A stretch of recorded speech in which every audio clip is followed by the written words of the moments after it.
നമ്മുടെ ജീവിതത്തിൽ അനിവാര്യമായിട്ടുള്ള ഒരു ഘടകമാണെങ്കിലും പലരും സംസാരിക്കാൻ തന്നെ മടിക്കുന്ന, പലപ്പോഴും 4 ചുവരുകൾക്കുള്ളിൽ മാത്രം ഒതുങ്ങിപ്പോകുന്ന ഒരു കാര്യമാണ് ലൈംഗികത എന്ന് പറയുന്നത്. പലർക്കും അതിനെക്കുറിച്ച് പല സംശയങ്ങൾ ഇപ്പോഴും നിലനിൽക്കുന്നുണ്ടാവും.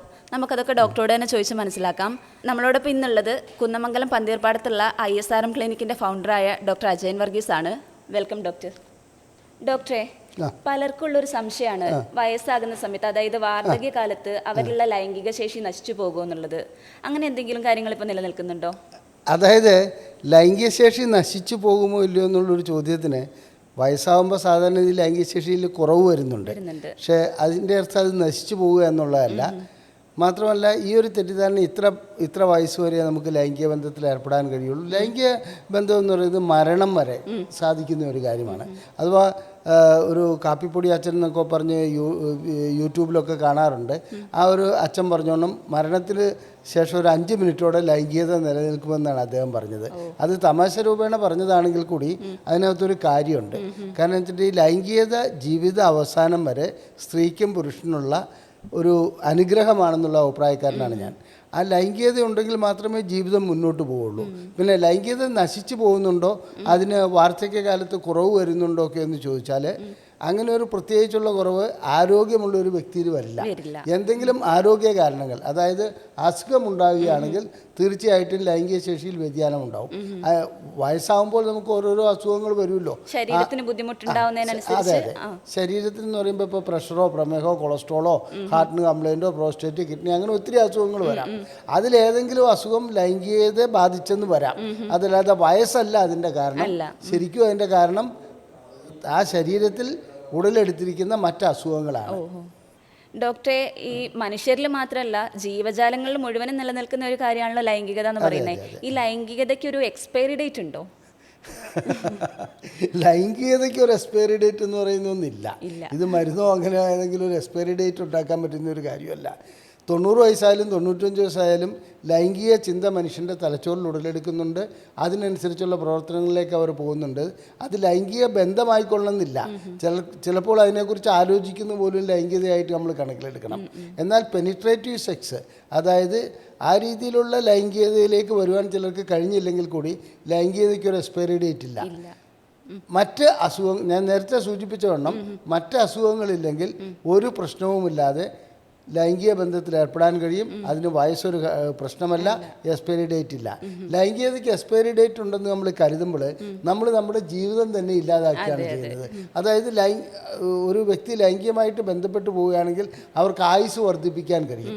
ആ സമയത്ത് അവരെന്ത് ചെയ്യുന്നു വെച്ചാൽ എനിക്കൊന്നിനും കഴിവില്ല, എൻ്റെ ലൈംഗിക ശേഷി നഷ്ടപ്പെട്ടിരിക്കുന്നു, അല്ലെങ്കിൽ ഞാനൊന്നിനും കൊള്ളാത്തവളായി, ഞാനൊന്നിനും കഴിവില്ലാത്തവനാണ് എന്നൊക്കെയുള്ള ചിന്താഗതി വന്നു കഴിഞ്ഞാൽ അത് മറ്റ് ജീവിത രീതിയെ കൂടി, അതായത് ഒരു പോസിറ്റീവ് മൈൻഡ് അവിടെ ഇല്ലാണ്ടാകുകയും പെട്ടെന്ന് തന്നെ വാർദ്ധക്യം ബാധിക്കുന്നതായി കാണാം.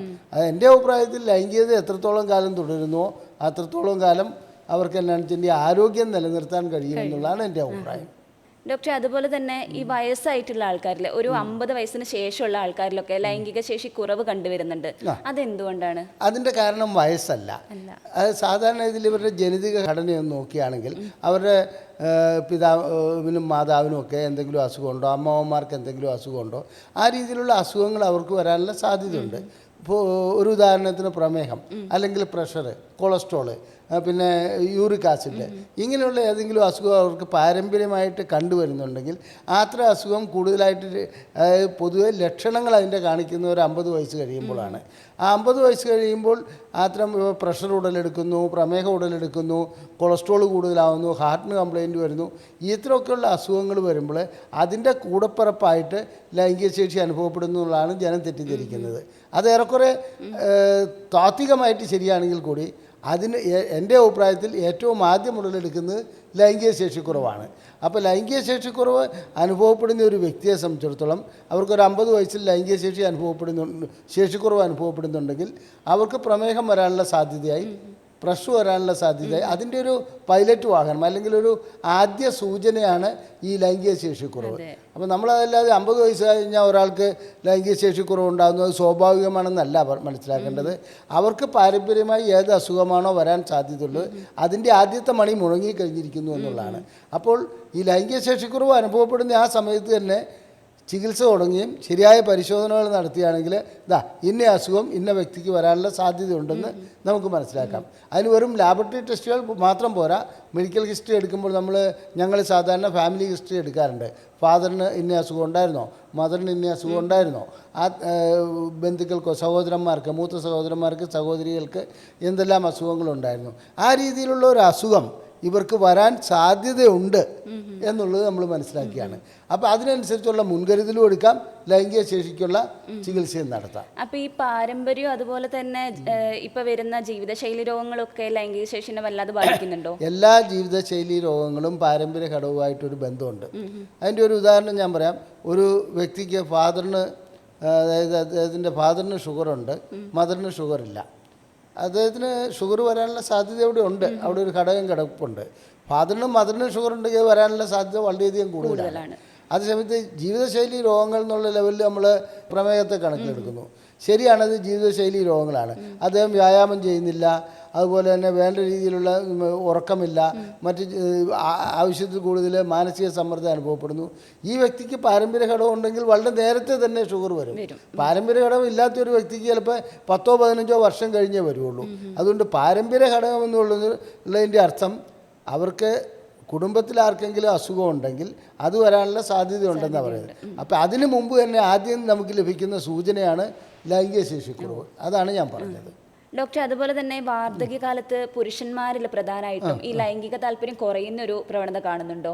അല്ല, അതിന് ലൈംഗിക താല്പര്യം ഉണ്ടാക്കുന്നതിൽ ഹോർമോണുകൾക്ക് നല്ലൊരു പങ്കുണ്ട്.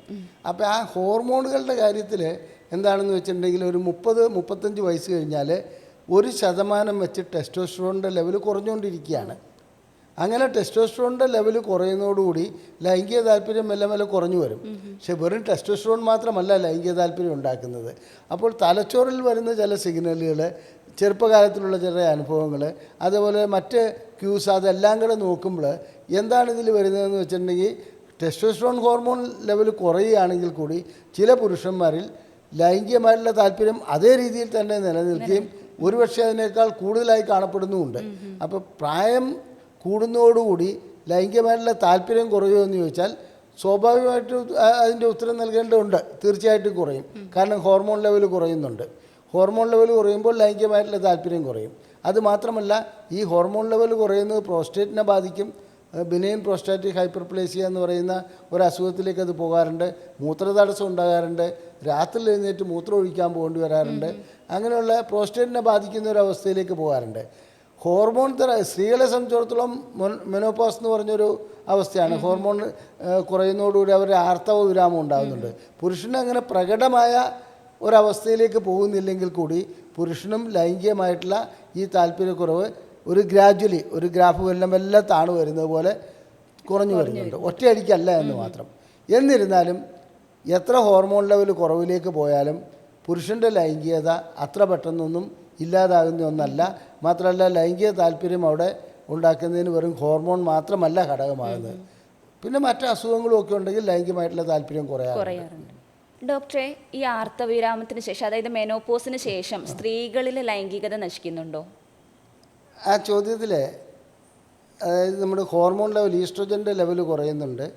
പിന്നെ ലൈംഗികമായിട്ടുള്ള എനർജിൻ്റെ ഇതുവരെ ഉണ്ടായിരുന്ന അവരുടെ ജീവിതചക്രം തന്നെ മാറുകയാണ്. ആർത്തവം നിൽക്കുന്നു. അപ്പോൾ തൻ്റെ സ്ത്രീത്വം നഷ്ടപ്പെട്ടു എന്നൊക്കെയുള്ള ഒരു ധാരണയിലേക്ക് ചില സ്ത്രീകൾ പോകാറുണ്ട്. ഹോർമോൺ ലെവൽ തീർച്ചയായിട്ടും കുറയും. അപ്പോൾ സ്വാഭാവികമായിട്ടും ഒരു പരിധി വരെ ലൈംഗികമായിട്ടുള്ള താല്പര്യം കുറയണമെന്നാണ് നമ്മൾ കണക്ക് കൂട്ടാറുള്ളത്. ഒരു കാര്യം ഉറപ്പിച്ച് പറയാം, ഒരു ചെറിയ വ്യതിയാനമൊക്കെ ഉണ്ടാകുമെന്നുള്ളതല്ലാതെ ആർത്തവ വിരാമം കൊണ്ട് ലൈംഗിക ശേഷിയിൽ അങ്ങനെ നഷ്ടപ്പെടുന്നൊന്നുമില്ല. പിന്നെ ലൈംഗികമായിട്ട് നല്ല ഊർജ്ജസ്വലത, അതിൻ്റെ ഒരു സ്റ്റെബിലിറ്റി വന്നു കഴിഞ്ഞാൽ മിക്ക സ്ത്രീകളിലും കാണുന്നുണ്ട്. മാത്രമല്ല 50-60 വയസ്സായ സ്ത്രീകൾ എൻ്റെ അനുഭവത്തിൽ നല്ല ലൈംഗികമായിട്ടുള്ള ആഗ്രഹത്തോടു കൂടി അതുപോലെ തന്നെ കൂടുതൽ ലൈംഗികത പ്രകടിപ്പിക്കുന്നതായും കണ്ടുവരുന്നുണ്ട്. ഇവിടെ ക്ലിനിക്കിൽ വരുന്നതിൽ ഒരു 70-75 വയസ്സായ പുരുഷന്മാരെ ചികിത്സയ്ക്ക് വേണ്ടി കൂട്ടിക്കൊണ്ടുവരുന്ന 60-65 വയസ്സായ സ്ത്രീകൾ വളരെയധികമുണ്ട്. കാലഘട്ടം മാറി. അവരെ സംബന്ധിച്ചിടത്തോളം എന്നാണെന്ന് വെച്ചിട്ടുണ്ടെങ്കിൽ ലൈംഗികത അവരുടെ അവകാശമാണ്, ആഗ്രഹം മാത്രമല്ല അവരുടെ അവകാശമാണെന്ന് അവർക്ക് മനസ്സിലാക്കാൻ കഴിഞ്ഞിട്ടുണ്ട്. അവരതിനനുസരിച്ചുള്ള ചികിത്സയിലേക്ക് വരാൻ തയ്യാറുമാണ്.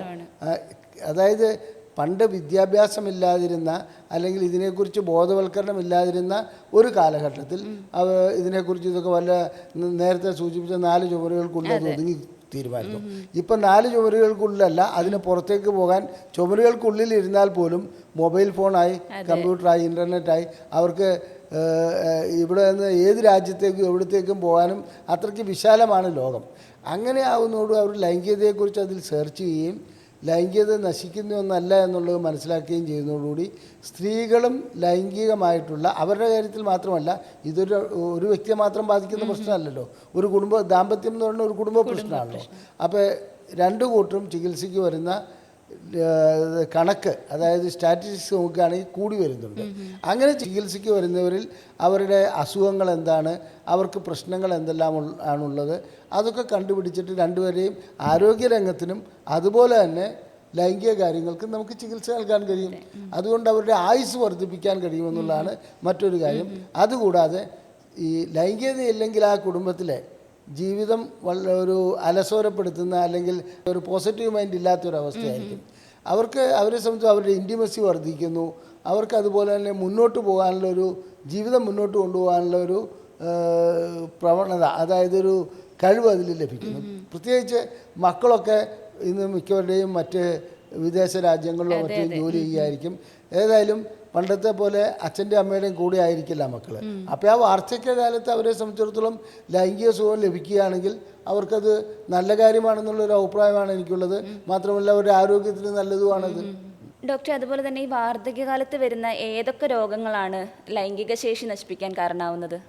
എൻ്റെ അഭിപ്രായത്തിലില്ല, വാർദ്ധക്യകാലത്തിൽ വരുന്ന ഒട്ടുമിക്ക രോഗങ്ങളും, അതായത് ജീവിതശൈലി രോഗങ്ങളിൽ നിന്ന് നമ്മൾ പേരിട്ട് വിളിക്കുന്നതാണെങ്കിൽ കൂടി ആ രോഗങ്ങളും അതുപോലെ തന്നെ മറ്റെല്ലാ രോഗങ്ങളും ലൈംഗിക ശേഷി നശിപ്പിക്കും. ഒന്ന്, നമുക്ക് ആദ്യം പ്രഷർ, പ്രമേഹം, ഇങ്ങനെയുള്ള അസുഖങ്ങളിൽ പ്രമേഹം എടുക്കാം.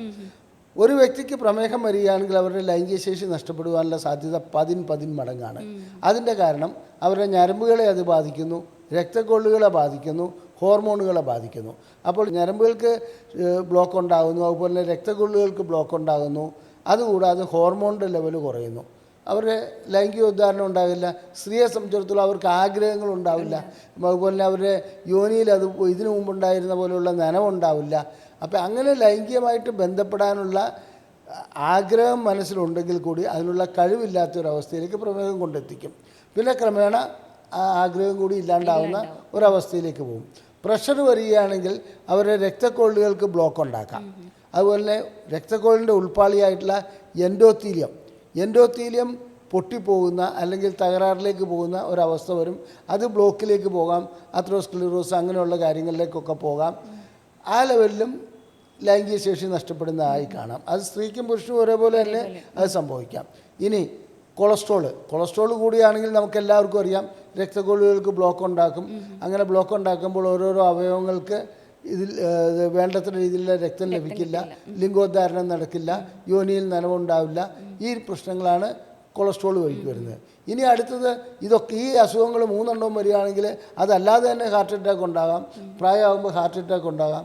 ഹാർട്ടിനെ സംബന്ധിക്കുന്ന ഏത് അസുഖവും ലിംഗത്തിലേക്കുള്ള രക്തക്കൊള്ളിൻ്റെ പമ്പിങ് കുറയ്ക്കുകയാണ് ചെയ്യുന്നത്. അത് വേണ്ടത്ര പ്രഷർ നൽകാൻ കഴിയാതെ വരിക, അപ്പോഴും ലിംഗത്തിൻ്റെ ഉദ്ധാരണം കുറയുന്നതായി കാണാം. പിന്നെ അതുകൂടാതെ തന്നെ ഹാർട്ട് അറ്റാക്ക് വരികയാണെങ്കിൽ ഒരു ഭയപ്പാട് ഉടലെടുക്കും. ആ ഭയപ്പാട് വഴിക്കും ഇങ്ങനെയുള്ള സംഭവങ്ങൾ ഉണ്ടാകുന്നുണ്ട്. അതായത് തനിക്ക് ലൈംഗികമായിട്ട് ബന്ധപ്പെടാൻ കഴിയുമോ ഇല്ലയോ എന്നുള്ളൊരു ഭയപ്പാട് ഉടലെടുക്കുന്നു. ഇനി ആർത്രൈറ്റിസ്, അതായത് മുട്ടുവേദന, സോറിയാസിസ്, ഇങ്ങനെയുള്ള എല്ലാ അസുഖങ്ങളും ഒരു രൂപത്തിൽ അല്ലെങ്കിൽ മറ്റൊരു രൂപത്തിൽ ലൈംഗികതയെ ബാധിക്കും. ഇനി കിഡ്നി സംബന്ധമായ അസുഖങ്ങൾ, പ്രോസ്റ്റേറ്റ് സംബന്ധമായ അസുഖങ്ങൾ, അതുപോലെ ലിവർ സംബന്ധമായ സിറോസിസ് അങ്ങനെയൊക്കെയുള്ള വരികയാണെങ്കിൽ ലൈംഗികമായിട്ടുള്ള ശേഷി കുറയും. കാരണം ലൈംഗികത എന്ന് പറയുന്നത് ശരീരത്തിൻ്റെ മൊത്തം സിസ്റ്റം ഉണർന്ന് പ്രവർത്തിക്കേണ്ട ഒന്നാണ്. അപ്പോൾ ഏതെങ്കിലും ഒരു സിസ്റ്റത്തിന് തകരാറുണ്ടായിക്കഴിഞ്ഞാൽ തീർച്ചയായിട്ടും അത് ലൈംഗികതയെ ബാധിക്കും. ഡോക്ടർ, അതുപോലെ തന്നെ ഈ ലൈംഗിക ശേഷി നശിപ്പിക്കുന്നതിൽ പ്രമേഹം മുൻപന്തിയിൽ നിൽക്കുന്നു എന്ന് പറഞ്ഞു കേൾക്കലുണ്ട്. അതിൻ്റെ കാരണം എന്താണ്?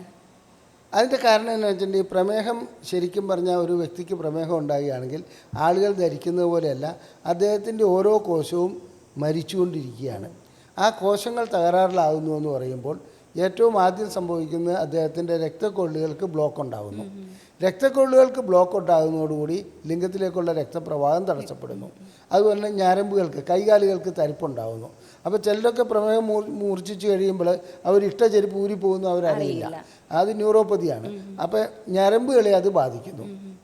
ഇതുകൂടാതെ പ്രമേഹം ഹോർമോണുകൾ കുറയ്ക്കുന്നുണ്ട്. ആ ഹോർമോൺ ലെവൽ കുറയുന്നതോടുകൂടി ലൈംഗിക ആഗ്രഹവും ലൈംഗികമായിട്ടുള്ള ദൃഢതയും ഇല്ലാതാവുന്നു. ഈ രീതിയിലാണ് പ്രമേഹം ലൈംഗിക ശേഷി നഷ്ടപ്പെടുന്നത്. സ്ത്രീകളെ സംബന്ധിച്ചിടത്തോളം അവരുടെ യോനിയിൽ വരൾച്ച ഉണ്ടാകുന്നു. അതുപോലെ തന്നെ ബന്ധപ്പെടുന്ന സമയത്ത് വേദന ഉണ്ടാകുന്ന ഒരവസ്ഥ വരുന്നു. അവർക്കും ഇതേപോലെ തന്നെ കൈകാൽ തരിപ്പും കടച്ചിലും ഒക്കെ ഉണ്ടാകുന്നുണ്ട്. അതുകൊണ്ടാണ് പ്രമേഹം എന്ന് പറയുന്ന ഒരു അസുഖം ഉണ്ടാകുകയാണെങ്കിൽ അത് ഭാവിയിലേക്ക് കിഡ്നിയെ ബാധിക്കും, ലിവറിനെ ബാധിക്കും, അങ്ങനെ ഒത്തിരി പ്രശ്നങ്ങൾ ഉണ്ടാകുന്നുണ്ട്. അപ്പോൾ പ്രമേഹം ഉണ്ടാകുകയാണെങ്കിൽ ലൈംഗിക ശേഷി നഷ്ടപ്പെടുമെന്നുള്ളതിൽ ഒരു സംശയവുമില്ല. എൻ്റെ അഭിപ്രായത്തിൽ എനിക്കിവിടെ ക്ലിനിക്കിൽ വരുന്ന 100 രോഗികളിൽ 10 രോഗികളെങ്കിലും ഇവിടെ നിന്നാണ് അവർക്ക് പ്രമേഹമുണ്ടെന്ന് അറിയുന്നത്. അവർ വെറും ലൈംഗിക ശേഷിക്കുറവായിട്ടാണ് വരുന്നത്. പക്ഷെ അവർക്ക് 2-3 വർഷം മുമ്പോ പ്രമേഹം ഉണ്ടായിട്ടുണ്ടാവാം. അവരത് അറിയുന്നില്ല. അവർ സാധാരണ മനുഷ്യരെ പോലെ ജീവിക്കുന്നു. അതായത് സാധാരണ പ്രമേഹത്തിൻ്റെ ലക്ഷണമാണല്ലോ, അതായത് കൂടുതൽ വെള്ളം കുടിക്കുക, കൂടുതൽ മൂത്രം പോവുക, ക്ഷീണം അനുഭവപ്പെടുക. ഇതൊക്കെ അനുഭവപ്പെടുന്നുണ്ടെങ്കിൽ ഇത് സ്വാഭാവികമാണെന്ന് അവർ കരുതുകയും അങ്ങനെ അങ്ങ് ജീവിച്ചു പോവുകയും ചെയ്യും. ലൈംഗിക ശേഷിക്കുറവാകുമ്പോൾ അവരെ സംബന്ധിച്ചിടത്തോളം ഒരു വ്യക്തിയെ മാത്രമല്ല അതായത് ദമ്പതികളെ ബാധിക്കുന്നതാണെന്ന് ഞാൻ നേരത്തെ പറഞ്ഞല്ലോ. അങ്ങനെ പറയുമ്പോൾ എന്ത് ചെയ്യുന്നുണ്ടെങ്കിൽ അവർ തൻ്റെ പാർട്ട്ണർ പ്രശ്നം ഉണ്ടാക്കുമ്പോൾ അവർ തീർച്ചയായിട്ടും രണ്ടുപേരും കൂടെ വരുമ്പോൾ ഇവിടുന്ന് പരിശോധനകളെല്ലാം നടത്തുമ്പോഴാണ് അതായത് സ്വാഭാവികമായിട്ട് അവർക്ക് പ്രമേഹം ഉണ്ടെന്ന് മനസ്സിലാകുന്നത്. അതിനുശേഷം അവരുടെ പ്രമേഹത്തിൻ്റെ ചികിത്സ ഇവിടെ നിന്ന് ആരംഭിക്കുന്ന ഒരവസ്ഥ കണ്ടിട്ടുണ്ട്. അപ്പോൾ പ്രമേഹം എന്ന് പറയുന്നത് എൻ്റെ അഭിപ്രായത്തിൽ ശരിക്കും നിയന്ത്രിച്ച് പോകാവുന്നതും അബദ്ധ ചികിത്സകളിലേക്ക് പോകാതിരുന്നാൽ നമുക്കത് മാറ്റിയെടുക്കാമെന്ന് പറഞ്ഞാൽ കൺട്രോൾ ചെയ്ത് കൊണ്ടുപോകാൻ കഴിയുന്നതും, അതുകൂടാതെ മറ്റ് അവയവങ്ങൾക്ക് പ്രശ്നങ്ങൾ ഉണ്ടാക്കാതെ നമുക്ക് നോക്കാൻ കഴിയുന്ന ഒന്നാണ്. വ്യായാമം വേണം, ആഹാര നിയന്ത്രണം വേണം, മരുന്ന് കഴിക്കണം. ഇതിൽ എന്താണ് സംഭവിക്കുന്നതെന്ന് വെച്ചാൽ പ്രമേഹത്തിന് മരുന്ന് കഴിച്ചാൽ കിഡ്നി പോകുന്നു ധരിക്കുന്ന കുറേ പമ്പര വിഡ്ഢികളുണ്ട്. അതുകൊണ്ട് അവർ പ്രമേഹത്തിൻ്റെ മരുന്ന് കഴിക്കില്ല. മരുന്ന് കഴിക്കാതിരുന്ന് പ്രമേഹം കൂടുമ്പോഴാണ് കിഡ്നി പോകുന്നത്. ഇത് എങ്ങനെ പറഞ്ഞ് മനസ്സിലാക്കുമെന്ന് ഡോക്ടർമാർക്ക് പോലും അറിയില്ല. കാരണം ഇത് പല മീഡിയകളിൽ നിന്നും പല കൂട്ടുകാരിൽ നിന്നും പലരും കുറച്ചുകൂടെ വിദ്യാഭ്യാസം ഉള്ള വ്യക്തികളിൽ നിന്നും ഇത്തരം ചില തെറ്റിദ്ധാരണകൾ ഉണ്ടാകാറുണ്ട്. അപ്പോൾ എൻ്റെ അഭിപ്രായത്തിൽ പ്രമേഹം വളരെയധികം സൂക്ഷിച്ച് കൈകാര്യം ചെയ്യേണ്ട ഒരു അസുഖമാണ്. അത് വന്നു കഴിഞ്ഞാൽ ലൈംഗിക ശേഷി മാത്രമല്ല ജീവിതം തന്നെ തകരാറിലാക്കും. അതുകൊണ്ട് ശരിയായ ചികിത്സ, ശാസ്ത്രീയമായിട്ടുള്ള ചികിത്സ നൽകുക. അതല്ലാതെ അബദ്ധം ജടിലമായ കുറേ ചികിത്സകളുണ്ട്. ഇൻസുലിൻ പച്ച, ആ മരത്തിൻ്റെ വേര് മതി, ഇതൊക്കെ വെറും തെറ്റിദ്ധാരണയാണ്. ഇതൊക്കെ എന്നാണെന്ന് വെച്ചിട്ടുണ്ടെങ്കിൽ മനുഷ്യനെ അതായത് ഒരു പരിധിവരെ അതായത് ചതിക്കുകയാണ് ചെയ്യുന്നത്. അങ്ങനെ ചികിത്സ ശാസ്ത്രീയമായ രീതിയിൽ ചെയ്തിട്ട് മുന്നോട്ട് പോവുകയാണെങ്കിൽ അവർക്ക് നല്ല രീതിയിൽ ലൈംഗിക ബന്ധത്തിൽ ഏർപ്പെടാൻ കഴിയും, മറ്റ് അസുഖങ്ങൾ വരാതിരിക്കുവാനും സാധിക്കും. ഡോക്ടറെ, നമ്മുടെ ഞരമ്പുകളുടെ അതായത് നെർവ്സിൻ്റെ ഒക്കെ പ്രവർത്തനം എങ്ങനെയാണ് ലൈംഗിക ശേഷിനെ ബാധിക്കുന്നത്? അത് നേർവെന്ന് ചോദിച്ചത് നന്നായി. അല്ലെങ്കിൽ ജനങ്ങൾക്ക് അതായത് മലയാളത്തിലൊരു വലിയ പരാജയമുണ്ട്. ഞരമ്പെന്ന് ഉദ്ദേശിക്കുമ്പോൾ രക്തക്കൊള്ളുകൾക്കും ചിലർ തെറ്റിദ്ധരിക്കുന്നത് ഞരമ്പെന്നാണ്. അതായത് ഞാനിവിടെ ഉദ്ദേശിക്കുന്ന ഞരമ്പെന്നുള്ളത് തലച്ചോറിൽ നിന്ന് സൂക്ഷ്മനാഡി വഴിക്ക് വന്നിട്ട് നമ്മുടെ ശരീരത്തിൻ്റെ ഓരോ അവയവങ്ങളിലേക്ക് നൽകുന്ന നേർവുകളാണ്. ആ നേർവുകളിൽ 2-3 രീതിയിലുണ്ടത്. അതായത് ഓട്ടോണോമസ് നെർവസ് സിസ്റ്റം ഉണ്ട്, അതിൽ പാരാസിമ്പത്തറ്റിക്കും സിമ്പത്തറ്റിക്കും ഉണ്ട്. അതൊക്കെ വലിയ കാര്യങ്ങൾ. അതിലേക്കൊന്നും പോകുന്നില്ലെങ്കിൽ ഒരു കാര്യം ഞാൻ പറയാം. ഈ ഞരമ്പുകളുടെ പ്രവർത്തനം എന്ന് പറയുന്നത് നമ്മുടെ ടെലിഫോൺ കേബിൾ പോലെ കോർഡിനേറ്റ് ചെയ്യപ്പെടുന്ന ഒന്നാണ്. അപ്പോൾ ആ കേബിളിന് എന്തെങ്കിലും തകരാറ് വന്നു കഴിഞ്ഞാൽ തീർച്ചയായിട്ടും അവിടെ പ്രവർത്തനം നടക്കാതാവും. അപ്പോൾ തലച്ചോറിൽ നിന്നൊരു സിഗ്നൽ ഒരു പുരുഷനോ ഒരു സ്ത്രീയെ കാണുമ്പോഴോ അല്ലെങ്കിൽ ഒരു സ്ത്രീ ഒരു പുരുഷനെ കാണുമ്പോഴോ അവർക്ക് ലൈംഗികത ഉടലെടുക്കുന്നുണ്ട്. ആ ലൈംഗികത ഉടലെടുക്കുമ്പോൾ പുരുഷൻ്റെ ലിംഗം ഉയർന്നു വരുന്നു, സ്ത്രീയുടെ യോനിയിൽ നനവുണ്ടാകുന്നു, അവരുടെ മാരട ഉയർന്നു മുമ്പോട്ട് വരുന്നു. ഇത്തരം കാര്യങ്ങളൊക്കെ സംഭവിക്കുന്നത് തലച്ചോറിൽ നിന്ന് നേർവ്, അതായത് ഞരമ്പുകൾ സിഗ്നലുകൾ അങ്ങോട്ട് നൽകുന്നതുകൊണ്ടാണ്. ഈ സിഗ്നലുകൾക്ക് എന്തെങ്കിലും തടസ്സമുണ്ടാകുകയാണെങ്കിൽ ലൈംഗിക ശേഷി നഷ്ടപ്പെടും. നേരത്തെ നമ്മൾ സൂചിപ്പിച്ച പോലെ അതായത് പ്രമേഹത്തിൻ്റെ ഒരു പ്രശ്നമാണത്. അതുകൂടാതെ തന്നെ ചില രീതിയിലുള്ള ഞരമ്പുകളുടെ രോഗങ്ങൾ ഉണ്ടാകാറുണ്ട്. അതായത് ഒരു ഉദാഹരണം ഞാൻ പറയാം. ഈ ഡിസ്ക് തേയ്മാനം ഉണ്ടാകുക, അപ്പോൾ സ്പൈനൽ കോഡ് അമർന്നു പോകുക. അത്തരം വ്യക്തികൾക്ക് ലൈംഗികമായിട്ടുള്ള പ്രശ്നം ഉണ്ടാകുന്നതിൻ്റെ ഒരു കാരണം ഇതാണ് ഞരമ്പുകളുടെ പ്രശ്നമാണ്. പിന്നെ ഞരമ്പുകളെ ബാധിക്കുന്ന ചില ഡീമൈലിനേഷൻ അങ്ങനെയൊക്കെയുള്ള ചില പ്രശ്നങ്ങൾ ഉണ്ടാകാറുണ്ട്. അതും തീർച്ചയായിട്ടും ലൈംഗിക ശേഷിക്കുറവിലേക്ക് പോകാറുണ്ട്. ഇങ്ങനെ ലൈംഗിക ശേഷിക്കുറവ് ഉണ്ടാക്കുകയാണെങ്കിൽ അതിന് ഞരമ്പിനുള്ള ചികിത്സ നൽകേണ്ടത് ആവശ്യമാണ്. അതല്ലാതെ ഏതെങ്കിലും ഒരു ഗുളിക പോയി വാങ്ങിക്കഴിക്കുകയോ അങ്ങനെയൊന്നും അല്ല ചെയ്യേണ്ടത്. എന്താണ് കാരണം, അതാണ് നാം കണ്ടുപിടിക്കേണ്ടത്. ആ കാരണത്തിനനുസരിച്ചുള്ള ചികിത്സയാണ് നൽകേണ്ടത്. പക്ഷേ ഇന്ന് നാം മിക്കവരും നമുക്കൊന്നിനും സമയമില്ല. തളിയമ്പലത്തിൻ്റെ മുമ്പിൽ കൂടെ പോവുകയാണെങ്കിൽ ഒരു കയ്യിൽ ആക്സിലേറ്ററും കൊടുക്കും, മറ്റേ കയ്യിൽ സല്യൂട്ടും ചെയ്യും. അങ്ങനെയാണ് ഇപ്പോൾ ജനം പോയിക്കൊണ്ടിരിക്കുന്നത്. എന്ന് പറഞ്ഞാൽ അത്രയ്ക്ക് തിരക്കാണ്. അപ്പോൾ പെട്ടെന്ന് മെഡിക്കൽ ഷോപ്പിൽ പോയിട്ട് ലൈംഗിക ശേഷിക്കുറവ് ഉണ്ടാകുന്ന ഒരു ഗുളിക, ലൈംഗിക ശേഷിക്കുറവ്, അവർ 10-25 രൂപ വാങ്ങിയിട്ട് ഒരു ഗുളിക കൊടുക്കും. താൽക്കാലികമായിട്ടുള്ള ശമനം ഉണ്ടാവും. പനിക്ക് പാരസെറ്റമോൾ കഴിക്കുന്ന പോലെ മാത്രമാണത്. ഇപ്പം ഞരമ്പിൻ്റെ പ്രശ്നമാണോ, രക്തക്കുഴലിൻ്റെ പ്രശ്നമാണോ, ഹോർമോണിൻ്റെ പ്രശ്നമാണോ, അതോ മറ്റ് അവയവങ്ങളെ ബാധിച്ചിരിക്കുന്ന പ്രശ്നമാണോ, ഇതൊക്കെയാണ് നാം കണ്ടുപിടിക്കേണ്ടത്. കാരണങ്ങൾ കണ്ടുപിടിച്ചിട്ട് അതിനനുസരിച്ചുള്ള ചികിത്സ പോകാം. അതായിരിക്കും എപ്പോഴും നല്ലത്. ഡോക്ടറെ, അതുപോലെ തന്നെ പ്രഷറുള്ള ആൾക്കാരിൽ ലൈംഗികത കുറയുന്നുണ്ടല്ലോ, അതെങ്ങനെയാണ്? അല്ല, പ്രഷറുള്ള വ്യക്തികളെ സംബന്ധിച്ചിടത്തോളം ഇതിലാദ്യം മനസ്സിലാക്കേണ്ടത്, നമ്മൾ കിണറ്റിലൊരു മോട്ടോർ ഫിറ്റ് ചെയ്തു, അതിന് നല്ലവണ്ണം പമ്പ് ചെയ്ത് വെള്ളം പുറത്തേക്ക് കൊണ്ടുവരാൻ പറ്റുന്നുണ്ട് ആ പൈപ്പ് വഴിക്ക്. അപ്പോൾ ഒന്ന് മോട്ടറിൻ്റെ കപ്പാസിറ്റി കുറയുക. അങ്ങനെയാണെങ്കിൽ എന്നാ വെച്ചിട്ടുണ്ടെങ്കിൽ വെള്ളം വരുന്നത് കുറവായിരിക്കും. ഇവിടെ പ്രശ്നം ഉണ്ടാകുന്ന വ്യക്തികളെ സംബന്ധിച്ചിടത്തോളം ഹാർട്ടിൻ്റെ പ്രശ്നം കൊണ്ടല്ല പ്രശ്നം ഉണ്ടാവുന്നത്, രക്തക്കൊഴലുകൾ വരുന്നത് കൊണ്ട്, അല്ലെങ്കിൽ ഹാർട്ട് വളരെ സ്പീഡിലടിക്കണം. അങ്ങനെയൊക്കെ ചില ഇപ്പോൾ നമ്മളൊരു ഓടുകയോ ഒന്ന് ഭയപ്പെടുകയോ ഒക്കെ ചെയ്യുകയാണെങ്കിൽ നമുക്ക് പ്രഷർ പെട്ടെന്ന് കൂടുന്നതായി കാണാം. അത് വേറൊരു കാര്യം. അതല്ലാതെ രക്തക്കൊഴലുകളെ സംബന്ധിച്ചിടത്തോളം അതവിടെ ജന്മനാ നമുക്കുള്ളൊരു സംഗതിയാണ്. അത് പ്രായം കൂടുന്തോറും അതിൻ്റെ ഇലാസ്തികത കുറയും. അത് വികസിക്കാനും ചുരുങ്ങാനുമുള്ള കപ്പാസിറ്റി കുറയും. അങ്ങനെ വികസിക്കാനും ചുരുങ്ങാനുമുള്ള കപ്പാസിറ്റി കുറയുന്നതോടുകൂടി എന്താ സംഭവിക്കുന്നത്, ഹാർട്ടിൽ നിന്ന് വരുന്ന ആ പമ്പിങ് അതേ രീതിയിൽ വന്നുകൊണ്ടിരിക്കുമ്പോൾ ഇവിടെ ഇതിന് വികസിക്കാൻ കഴിയാതെ വരുമ്പോൾ പ്രഷർ അനുഭവപ്പെടും. ഇനി പ്രഷർ അനുഭവപ്പെടുക എന്ന് പറയുന്നത് ഒരു പ്രായപരിധി കഴിയുമ്പോൾ രക്തക്കൊഴലുകളിലെ അതായത് തനിമ നഷ്ടപ്പെടുന്നതുകൊണ്ടാണെന്ന് നമുക്കങ്ങ് സിമ്പിളായിട്ട് പറയാം. അങ്ങനെ തനിമ നഷ്ടപ്പെടുന്നതോടുകൂടി ഈ രക്തക്കൊഴലിൻ്റെ ഉൾപ്പാളി പൊട്ടാൻ തുടങ്ങും പ്രഷർ അനുഭവപ്പെടുമ്പോൾ. എൻഡോത്തീലിയം അതിൻ്റെ പേര്. അങ്ങനെ ആ ഉൾപ്പാളി പൊട്ടുന്നതോടുകൂടി അവിടെ ഇടയ്ക്കിടയ്ക്ക് ആ പൊട്ടിയ സ്ഥലത്ത് ബ്ലോക്ക് ഉണ്ടാവും. അപ്പോൾ വീണ്ടും പ്രഷർ കൂടുക ചെയ്യുക. അപ്പോൾ പ്രഷറിനെ സംബന്ധിച്ചിടത്തോളം പ്രഷർ ഉണ്ടായിക്കഴിഞ്ഞാൽ രക്തോട്ടം കുറയും.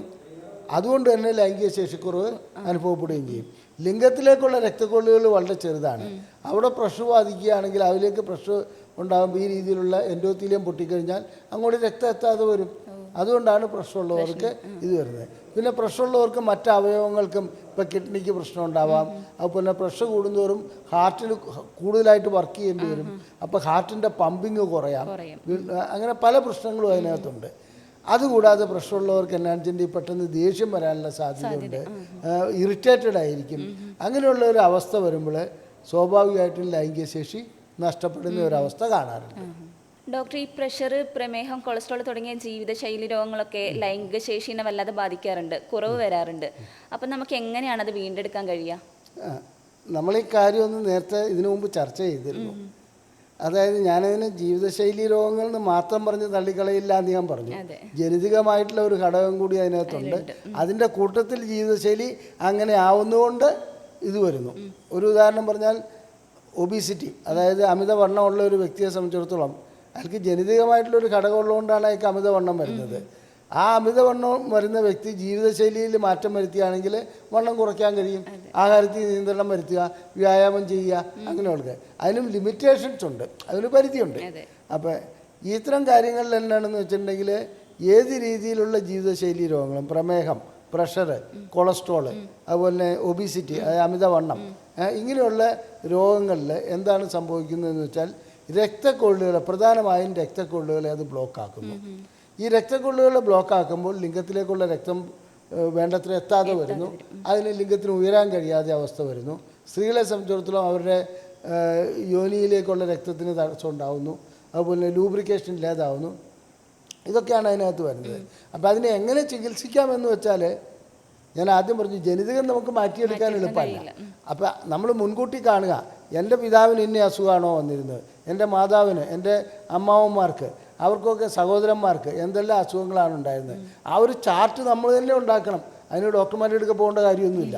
അപ്പോൾ എന്നാ വെച്ചിട്ടുണ്ടെങ്കിൽ അച്ഛന് ഹാർട്ട് അറ്റാക്കുള്ള വ്യക്തിക്ക് അച്ഛന് സ്ട്രോക്കുള്ള വ്യക്തിക്ക് മകന് സ്ട്രോക്ക് വരാൻ സാധ്യതയുണ്ട്. അപ്പം അങ്ങനെ ആ സ്ട്രോക്ക് വരാനുള്ള സാധ്യത അച്ഛന് ഏകദേശം ഏത് പ്രായത്തിലാണ് സ്ട്രോക്ക് വന്നിരുന്നത്? അച്ഛന് വന്നിരുന്നത് 60-ാമത്തെ വയസ്സിലാണ്. അപ്പോൾ മകനും ചിലപ്പോൾ 50 മുതൽ സ്ട്രോക്ക് വരാനുള്ള സാധ്യത ഉണ്ടെന്ന് മനസ്സിലാക്കണം. അച്ഛൻ നല്ലവണ്ണം പാടത്തും വരമ്പത്തും പണിയെടുക്കുന്ന വ്യക്തിയായിരുന്നു. അപ്പോൾ അച്ഛൻ 70 വയസ്സായപ്പോഴാണ് സ്ട്രോക്ക് വന്നത്. ഇതാ ഇവിടെ കിടക്കുന്നു. മോൻ എന്നാച്ചൻ്റെ കമ്പ്യൂട്ടറിന് മുൻപിലിരുന്ന് ഇത് ചെയ്യുന്നുള്ളൂ, മാത്രമല്ല ശരീരം അനങ്ങുന്ന ഒരു പണിയും ചെയ്യുന്നില്ല. അപ്പോൾ ചിലപ്പോൾ 40 വയസ്സിൽ സ്ട്രോക്ക് വരാം. അപ്പോൾ പാരമ്പര്യം എന്ന് പറയുന്നത് ആ കറക്റ്റ് ഏജിലല്ലല്ലോ വരിക. അവിടെയാണ് ഇതിന് ജീവിതശൈലി എന്ന് പറയുന്നത്. അപ്പോൾ ജീവിതത്തിലെ ആ ശൈലി മാറ്റുന്നതിന് നാം ഇന്നിപ്പോൾ വളരെയധികം പണം മുടക്കിയിട്ട് ജിമ്മിലൊക്കെ പോയിട്ട് എക്സസൈസ് ചെയ്യുന്നുണ്ട്. അങ്ങനെ ജിമ്മിലൊക്കെ പോയി എക്സസൈസ് ചെയ്ത് ആ എക്സസൈസ് ചെയ്യുന്നതോടുകൂടി ഇതിനകത്ത് അച്ഛനും അമ്മയൊക്കെ പണ്ട് പാടത്ത് പണിയെടുത്തതിന് തുല്യമായിട്ടുള്ള ഒരു പ്രവൃത്തിയിലേക്ക് വരാൻ കഴിയുന്നുണ്ട്. അത്രേ ഉള്ളൂ. അപ്പോൾ ജീവിതശൈലി രോഗങ്ങൾ എന്ന് പറയുന്ന രോഗങ്ങളായിട്ടുള്ള ഞാൻ നേരത്തെ സൂചിപ്പിച്ച പ്രഷർ, പ്രമേഹം, കൊളസ്ട്രോൾ ഇങ്ങനെയുള്ള കാര്യങ്ങളെല്ലാം ഏത് രീതിയിൽ നമുക്ക് കൈകാര്യം ചെയ്യാൻ പറ്റും? ഒന്ന്, ഇത് വരാനുള്ള സാധ്യത മുൻകൂട്ടി കാണുക. 2, അതിനനുസരിച്ചുള്ള മുൻകരുതലുകൾ എടുക്കുക.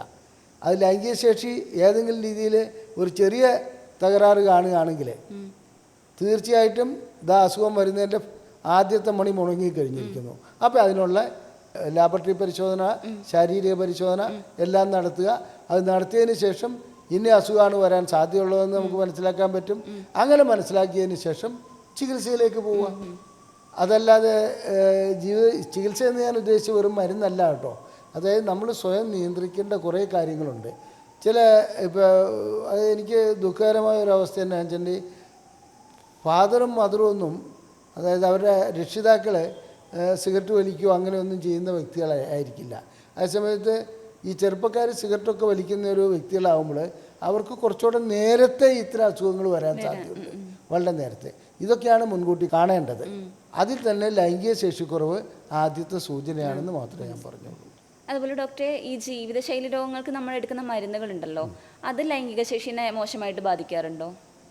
തീർച്ചയായിട്ടും ചില മരുന്നുകൾ, അതായത് ഇപ്പോൾ നമ്മൾ പ്രഷറിന് കഴിക്കുന്ന അറ്റനോൾ, അതായത് ബീറ്റാ ബ്ലോക്കേഴ്സ്, അത് ലൈംഗിക ശേഷിക്കുറവ് ഉണ്ടാക്കുന്നുണ്ട്. അത്തരം മരുന്നുകൾ ലൈംഗിക ശേഷിക്കുറവ് ഉണ്ടാക്കുമ്പോൾ അതിൽ നമ്മൾ മനസ്സിലാക്കേണ്ട ഒരു കാര്യം എന്താണെന്ന് വെച്ചിട്ടുണ്ടെങ്കിൽ അതിന് പകരമുള്ള മരുന്നുകൾ കഴിച്ച്, അതായത് വേറെ മരുന്ന് അവൈലബിളാണ്, ലഭ്യമാണ്, അങ്ങനെയുള്ള മരുന്നുകൾ കഴിച്ച് നമ്മൾ മുന്നോട്ട് പോവുകയാണെങ്കിൽ ലൈംഗിക ശേഷിക്കുറവ് അതുവഴിക്ക് ഉണ്ടാവില്ല. പിന്നെ ജീവിതശൈലി രോഗങ്ങളായിട്ടുള്ള പ്രമേഹത്തിന് നമ്മൾ മരുന്ന് കഴിക്കുന്നതുകൊണ്ട് ലൈംഗിക ശേഷിക്കുറവ് ഉണ്ടാവില്ല. ആ സമയത്ത് നമ്മൾ കഴിക്കുന്ന മരുന്ന്, ഇപ്പോൾ കൊളസ്ട്രോളിന് കഴിക്കുന്ന ചില മരുന്നുകളിൽ ലൈംഗിക ശേഷിക്കുറവ് ഉണ്ടാക്കാമെന്ന് പണ്ടൊരു പഠനം നടത്തിയതിൽ അതിൻ്റെ റിസൾട്ട് അങ്ങനെയാണ് കിട്ടിയത്. വീണ്ടും വീണ്ടും പഠനം നടത്തിയപ്പോൾ കൊളസ്ട്രോളിൻ്റെ മരുന്നുകൾക്ക് അത്ര പ്രശ്നമില്ല എന്നുള്ളതാണ് ഇപ്പോൾ കാണുന്നത്. പക്ഷേ ഇതിലും ജീവിതശൈലി രോഗങ്ങളിൽ നമ്മൾ ശരിയായ വ്യായാമം ചെയ്യുകയോ അങ്ങനെയൊക്കെ ചെയ്യുകയാണെങ്കിൽ നമുക്കതുകൊണ്ട് മാറ്റങ്ങൾ വരുത്തിയെടുക്കാൻ കഴിയും. മരുന്നുകൾ കഴിയുന്നതും ഒഴിവാക്കണം എന്നല്ല ഞാൻ പറയുന്നത്, ആ നിർദ്ദേശം അനുസരിച്ച് കഴിക്കുകയാണെങ്കിൽ കുഴപ്പമില്ല. ഏതെങ്കിലും, ഞാൻ ഉദാഹരണം പറയാം, ഇപ്പോൾ CBC വാര്യർ എന്ന് പറയുന്ന ഡോക്ടറൊക്കെ മരിച്ചിട്ട് കാലം കുറച്ചായി. പക്ഷേ എൻ്റെയൊക്കെ ഗുരുനാഥനാണ്. അദ്ദേഹമൊക്കെ എഴുതിയ പ്രിസ്ക്രിപ്ഷനുമായിട്ട് ഇപ്പോൾ മെഡിക്കൽ ഷോപ്പിൽ ചെന്നാൽ മരുന്ന് കിട്ടും.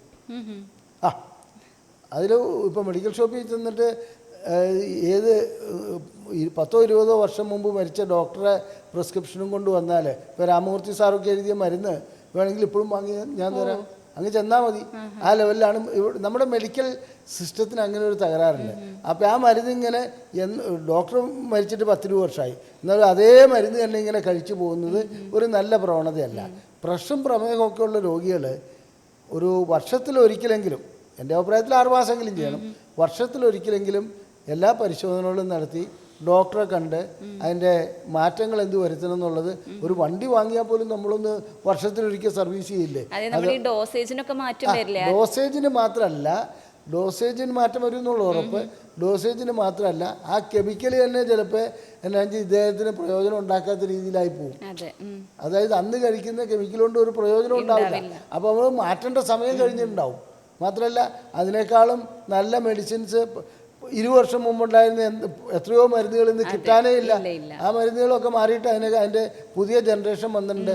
അതിൽ നിന്നുള്ള ഡിസഡ്വാൻറ്റേജ് മാറി, അതായത് പ്രതിപ്രവർത്തനം ഇല്ലാത്ത മരുന്നുകൾ വന്നിട്ടുണ്ട്. അപ്പോൾ കാലഘട്ടം മാറിയാലും ശരി, ഞാൻ ഈ CBC വാര്യർ സാറിൻ്റെയും രാമമൂർത്തി സാറിൻ്റെയും പ്രിസ്ക്രിപ്ഷൻ കൊണ്ട് മെഡിക്കൽ ഷോപ്പിൽ പോയി മരുന്ന് വാങ്ങുന്നു ദൃഢപ്രതിജ്ഞ ചെയ്താൽ ആർക്കും ഒന്നും ചെയ്യാൻ പറ്റില്ല. കാലം മാറുമ്പോൾ അല്ല നമ്മളെല്ലാം വെച്ചിട്ട് എല്ലാത്തിനും ഒരു മാറ്റത്തിന് തയ്യാറാവണം. ഇങ്ങനെയുള്ള വ്യക്തികളെ സംബന്ധിച്ചിടത്തോളം അവരെ സമാധാനത്തിന് അവർ മരുന്ന് കഴിക്കുന്നുണ്ട്. പക്ഷേ എന്താണെന്ന് വെച്ചിട്ടുണ്ടെങ്കിൽ ഏതെങ്കിലും രൂപത്തിൽ അവരുടെ ലൈംഗിക ശേഷി നഷ്ടപ്പെടുമ്പോഴോ അല്ലെങ്കിൽ ഈ ജീവിതശൈലി രോഗങ്ങൾ വഴിക്ക് അതൊരു ഹാർട്ട് അറ്റാക്കായി മാറുമ്പോൾ മാത്രമേ അവരിതിൻ്റെ യഥാർത്ഥ പ്രശ്നം മനസ്സിലാക്കുകയുള്ളൂ. അത് വിദ്യാഭ്യാസമുള്ള ചില വ്യക്തികളും ഈ പ്രവണത ഫോളോ ചെയ്യുന്നതായിട്ട് കാണാൻ പറ്റുന്നുണ്ട്. ഡോക്ടറെ, ഡിപ്രഷൻ അഥവാ ഈ വിഷാദരോഗം എങ്ങനെയാണ് ലൈംഗികതയെ ബാധിക്കുന്നത്? ഞാൻ ഇതിനു മുമ്പ് സൂചിപ്പിച്ചിരുന്നു, എല്ലാ സംവിധാനങ്ങളും തയ്യാറായാൽ മാത്രമേ നമുക്ക് ലൈംഗികത ഉണ്ടാവുള്ളൂ. ദുഃഖമുണ്ടെങ്കിൽ, പകയുണ്ടെങ്കിൽ, ആരോടെങ്കിലും ദേഷ്യം ഉണ്ടെങ്കിൽ, അല്ലെങ്കിൽ ജീവിതത്തിൽ എന്തെങ്കിലും പരാജയം ഉണ്ടെങ്കിൽ നമുക്ക് ലൈംഗികമായി ബന്ധപ്പെടാൻ കഴിയില്ല. അത് സ്ത്രീക്കാവട്ടെ പുരുഷനാവട്ടെ ലൈംഗികമായിട്ട് ബന്ധപ്പെടാൻ കഴിയില്ല. അപ്പം തലച്ചോറിൽ നിന്ന് ഒരു സിഗ്നല് താഴോട്ട് എത്തേണ്ടതുണ്ട്. ആ തലച്ചോറിൽ നിന്നുള്ള സിഗ്നൽ എത്തണമെന്നുണ്ടെങ്കിൽ വിഷാദരോഗമുണ്ടെങ്കിൽ ആ സിഗ്നൽ താഴോട്ട് വരില്ല. ഞാൻ നേരത്തെ സൂചിപ്പിച്ച നെർവ്സിൻ്റെ കാര്യം അത്. അപ്പോൾ ഞരമ്പുകൾ വഴിക്കത് വരാത്തിടത്തോളം കാലം എത്ര ഹോർമോൺ ഉണ്ടായിട്ടും കാര്യമില്ല, എത്ര രക്തക്കൊള്ളു വികസിച്ചിരുന്നിട്ടും കാര്യമില്ല. ലിംഗത്തിലേക്ക് രക്തം എത്തിക്കണമെന്നുണ്ട് ഈ മോളിൽ നിന്നുള്ള സിഗ്നൽ വരണം. ഈ സിഗ്നൽ വരാതിരിക്കാൻ വിഷാദരോഗത്തെ പോലെ അതായത് ഉതകുന്ന മറ്റൊരു അസുഖമില്ല. അപ്പോൾ വിഷാദരോഗം ഉണ്ടാകുന്ന വ്യക്തികളെ സംബന്ധിച്ചിടത്തോളം അതിനുള്ള ചികിത്സ ആവശ്യമാണ്. ആ ചികിത്സ കഴിഞ്ഞാൽ മാത്രമേ ലൈംഗികതയിലേക്ക് വരാൻ കഴിയുള്ളൂ. ചില വ്യക്തികളെ സംബന്ധിച്ചിടത്തോളം ഒരു കാരണമില്ലാതെ വിഷാദരോഗം ഉണ്ടാകുന്നതായി കാണാം. ഇങ്ങനെ വിഷാദരോഗം ഉണ്ടാകുന്ന വ്യക്തികൾക്ക് അവർക്ക് ലൈംഗികതയോട് താല്പര്യം ഉണ്ടാവില്ല, ലൈംഗികമായിട്ട് അവർക്ക് ബന്ധപ്പെടാൻ കഴിയില്ല. അവരിങ്ങനെ വിഷാദമായിട്ട് മുന്നോട്ട് പോയിക്കൊണ്ടിരിക്കും, ചികിത്സിക്കുകയില്ല.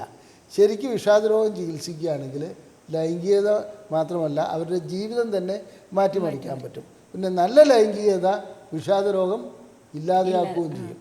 അതാണ് അതിനകത്ത് ഗുണം. ഡോക്ടറെ, അതുപോലെ ജീവിത പങ്കാളിയുടെ പ്രവർത്തന രീതികളും അവർക്കുണ്ടാവുന്ന അസുഖങ്ങളൊക്കെ ലൈംഗികത ബാധിക്കാറുണ്ടോ? ഇത് വാർദ്ധക്യകാലത്താണെങ്കിൽ തീർച്ചയായിട്ടും അത് ബാധിക്കും. ആ സമയത്ത് അല്ല, നല്ല പ്രായത്തിലും ബാധിക്കും. എന്നിരുന്നാലും ശരി, വാർദ്ധക്യകാലത്തിൽ എന്താണ് സംഭവിക്കുന്നത് വെച്ചാൽ ജീവിത പങ്കാളിയിൽ ഇപ്പോൾ പുരുഷന് ലൈംഗികമായിട്ടുള്ള ശേഷിക്കുറവ് അനുഭവപ്പെടുന്നു. ആ സ്ത്രീയെ സംബന്ധിച്ചിടത്തോളം ലൈംഗികമായിട്ട് ബന്ധപ്പെടണമെന്നുള്ള ആഗ്രഹമുണ്ട്. അങ്ങനെ ആഗ്രഹം ഉണ്ടെങ്കിൽ കൂടി അവരെന്ത് ചെയ്യുന്നു എന്ന് വെച്ചാൽ ബന്ധപ്പെടാൻ ശ്രമിക്കുമ്പോൾ നടക്കാതെ വരുന്നു.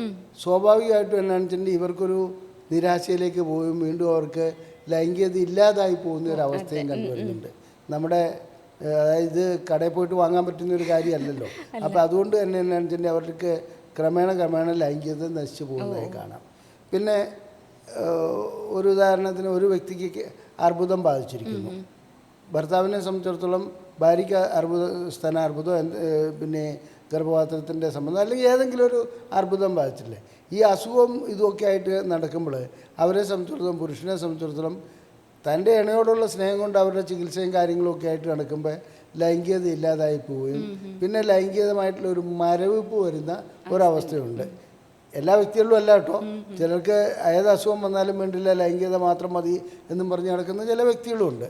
എന്നിരുന്നാലും സ്വാഭാവികമായിട്ടും ഒരു മഹാഭൂരിപക്ഷം വ്യക്തികളിലും ദമ്പതികളിലും ജീവിത പങ്കാളിയുടെ ആരോഗ്യസ്ഥിതി, അവരുടെ പ്രവർത്തന രീതി, ചിലത് നിരന്തരം വഴക്കുണ്ടാക്കുന്ന ചില ദമ്പതികളെ കാണാം. അവരിൽ ലൈംഗികത ഉണ്ടാവില്ല. കാരണം വെച്ചാൽ ഒരാളെ കുറ്റം പറഞ്ഞുകൊണ്ടിരിക്കും. എന്തിനെങ്കിലും ഈ വയസ്സുകാലത്ത് കൂടുതലായിട്ട് കാണാറുണ്ട്. എല്ലാത്തിനും ഒരാളെ പഴിചാരുക. ഇപ്പം അങ്ങനെ പഴിചാരുന്ന ഒരവസ്ഥ വരുമ്പോൾ അവർക്ക് ലൈംഗികത ഇല്ലാതെയായി. അതുകൊണ്ട് പ്രവർത്തനം, രണ്ടു കൂട്ടരുടെയും ഇൻറ്റിമസി, ദാമ്പത്യമെന്ന് പറയുന്നത് ക്ഷമിക്കുക, പൊറുക്കുക, ഇങ്ങനെയൊക്കെയുള്ള ചില ഘടകങ്ങൾ അതിൻ്റെ അനിവാര്യതയാണ്. അങ്ങനെ പോയാൽ മാത്രമേ മുമ്പോട്ട് പോകാൻ പറ്റുള്ളൂ. അതില്ലാത്ത ഒരവസ്ഥയിൽ ലൈംഗികത ഇല്ലാതെയാവും. ഡോക്ടറെ, ഈ ഹൃദ്രോഗമൊക്കെ ഉള്ള ആൾക്കാർക്ക് ലൈംഗിക ബന്ധത്തിൽ ഏർപ്പെടാൻ കഴിയുമോ? ഇതൊരു നല്ല ചോദ്യമാണ്. കാരണം വെച്ചിട്ടുണ്ടെങ്കിൽ ഹൃദ്രോഗമുള്ള വ്യക്തികൾക്ക് ലൈംഗിക ബന്ധത്തിൽ ഏർപ്പെടാൻ കഴിയുമോ, അങ്ങനെയുള്ള കാര്യങ്ങൾ ചോദിക്കുമ്പോൾ ആദ്യം മനസ്സിലാക്കേണ്ടത് കഠിനമായ ഹൃദ്രോഗമുള്ള വ്യക്തികളെ സംബന്ധിച്ചിടത്തോളം ലൈംഗിക ബന്ധത്തിൽ ഏർപ്പെടാൻ കഴിയില്ല, ഏർപ്പെടരുത്. കഠിനമായ ഹൃദ്രോഗം. അതേസമയത്ത് നമ്മൾ സാധാരണ രീതിയിലുള്ള ഒരു ആൻജിയോപ്ലാസ്റ്റി ചെയ്തു, അല്ലെങ്കിൽ എന്നാണെന്ന് വെച്ചിട്ടുണ്ടെങ്കിൽ ഒരു വാൽവ് റീപ്ലേസ്മെൻറ്റ് ചെയ്തു, പേസ് മേക്കർ വെച്ചു, ഇങ്ങനെയുള്ള കാര്യങ്ങൾക്കൊന്നും പ്രശ്നമില്ല. അവരെ സംബന്ധിച്ചിടത്തോളം ലൈംഗികമായിട്ട് അവർക്ക് ബന്ധപ്പെടാം. അപ്പോൾ ഏത് രീതിയിൽ, അവിടെയാണ് ചോദ്യം. അവർ നമുക്ക് ഇവർക്ക് ഇതിനുള്ള ക്ഷമതയുണ്ടോ എന്നറിയാൻ വേണ്ടിയിട്ട് നമ്മൾ വേറെ കാര്യങ്ങൾക്കൊന്നും പോകണ്ട. ഒരു 2 നില കെട്ടിടത്തിൻ്റെ മുകളിലേക്ക് സ്വാഭാവികമായിട്ട് നടന്നു കയറാനും അത് താഴോട്ട് ഇറങ്ങി വരിക, അങ്ങനെ ഒരു 2 തവണ ഇറങ്ങുകയും കയറുകയും ചെയ്യാൻ കഴിയുന്നുണ്ടെങ്കിൽ ഒരു കുഴപ്പമില്ല, അവർക്ക് ലൈംഗികമായിട്ട് ബന്ധപ്പെടാം. അപ്പോൾ ലൈംഗികമായിട്ട് ബന്ധപ്പെടുന്നതിന് മുമ്പ് ചില വ്യക്തികളെ സംബന്ധിച്ചിടത്തോളം ബന്ധപ്പെട്ടുകൊണ്ടിരിക്കുമ്പോൾ കിതപ്പ് അനുഭവപ്പെടാൻ സാധ്യതയുണ്ട്. കാരണം ഇതൊരു എക്സസൈസ് ആണല്ലോ. ആ എക്സസൈസിൽ അതിനിപ്പോൾ ഞങ്ങൾ വിളിക്കുന്നത് സെക്സർസൈസ് എന്നാണ്. ആ സെക്സർസൈസ് കൊണ്ട് ഒത്തിരി ഗുണങ്ങൾ കിട്ടാറുണ്ട്. അപ്പോൾ ഇവരെ സംബന്ധിച്ചിടത്തോളം എക്സസൈസ് ചെയ്യുമ്പോൾ അവർ മുൻകരുതലെടുക്കുന്ന പോലെ സോർബിട്രേറ്റ് ഗുളിക അതുപോലെ തന്നെ നൈട്രേറ്റ് ഗുളികകൾ ചിലർക്ക് നാവിൻ്റെ അടിയിൽ വയ്ക്കാൻ ഡോക്ടർമാർ പറയാറുണ്ട്. അപ്പോൾ ഈ കയറ്റം കയറുമ്പോഴൊക്കെ അങ്ങനെയുള്ള വ്യക്തികൾ ഈ സോർബിട്രേറ്റ് ഗുളിക പോലെയുള്ള അവർക്ക് ഡോക്ടർ നിർദ്ദേശിച്ചിരിക്കുന്ന ഗുളിക വെച്ച് കഴിഞ്ഞതിന് ശേഷം നാവിൻ്റെ അടിയിൽ വെച്ചിട്ടോ അല്ലെങ്കിൽ കഴിച്ചതിന് ശേഷം ഒരു 10-15 മിനിറ്റ് കഴിഞ്ഞിട്ട് ലൈംഗിക ബന്ധത്തിൽ ഏർപ്പെടുന്നതാണ് നല്ലത്. ഓക്കെ, അതെല്ലാവരിലും ബാധകമല്ല. ഇനി അല്ലാത്ത വ്യക്തികൾക്കൊന്നുമില്ലാതെ തന്നെ ലൈംഗിക ബന്ധത്തിൽ ഏർപ്പെടാം.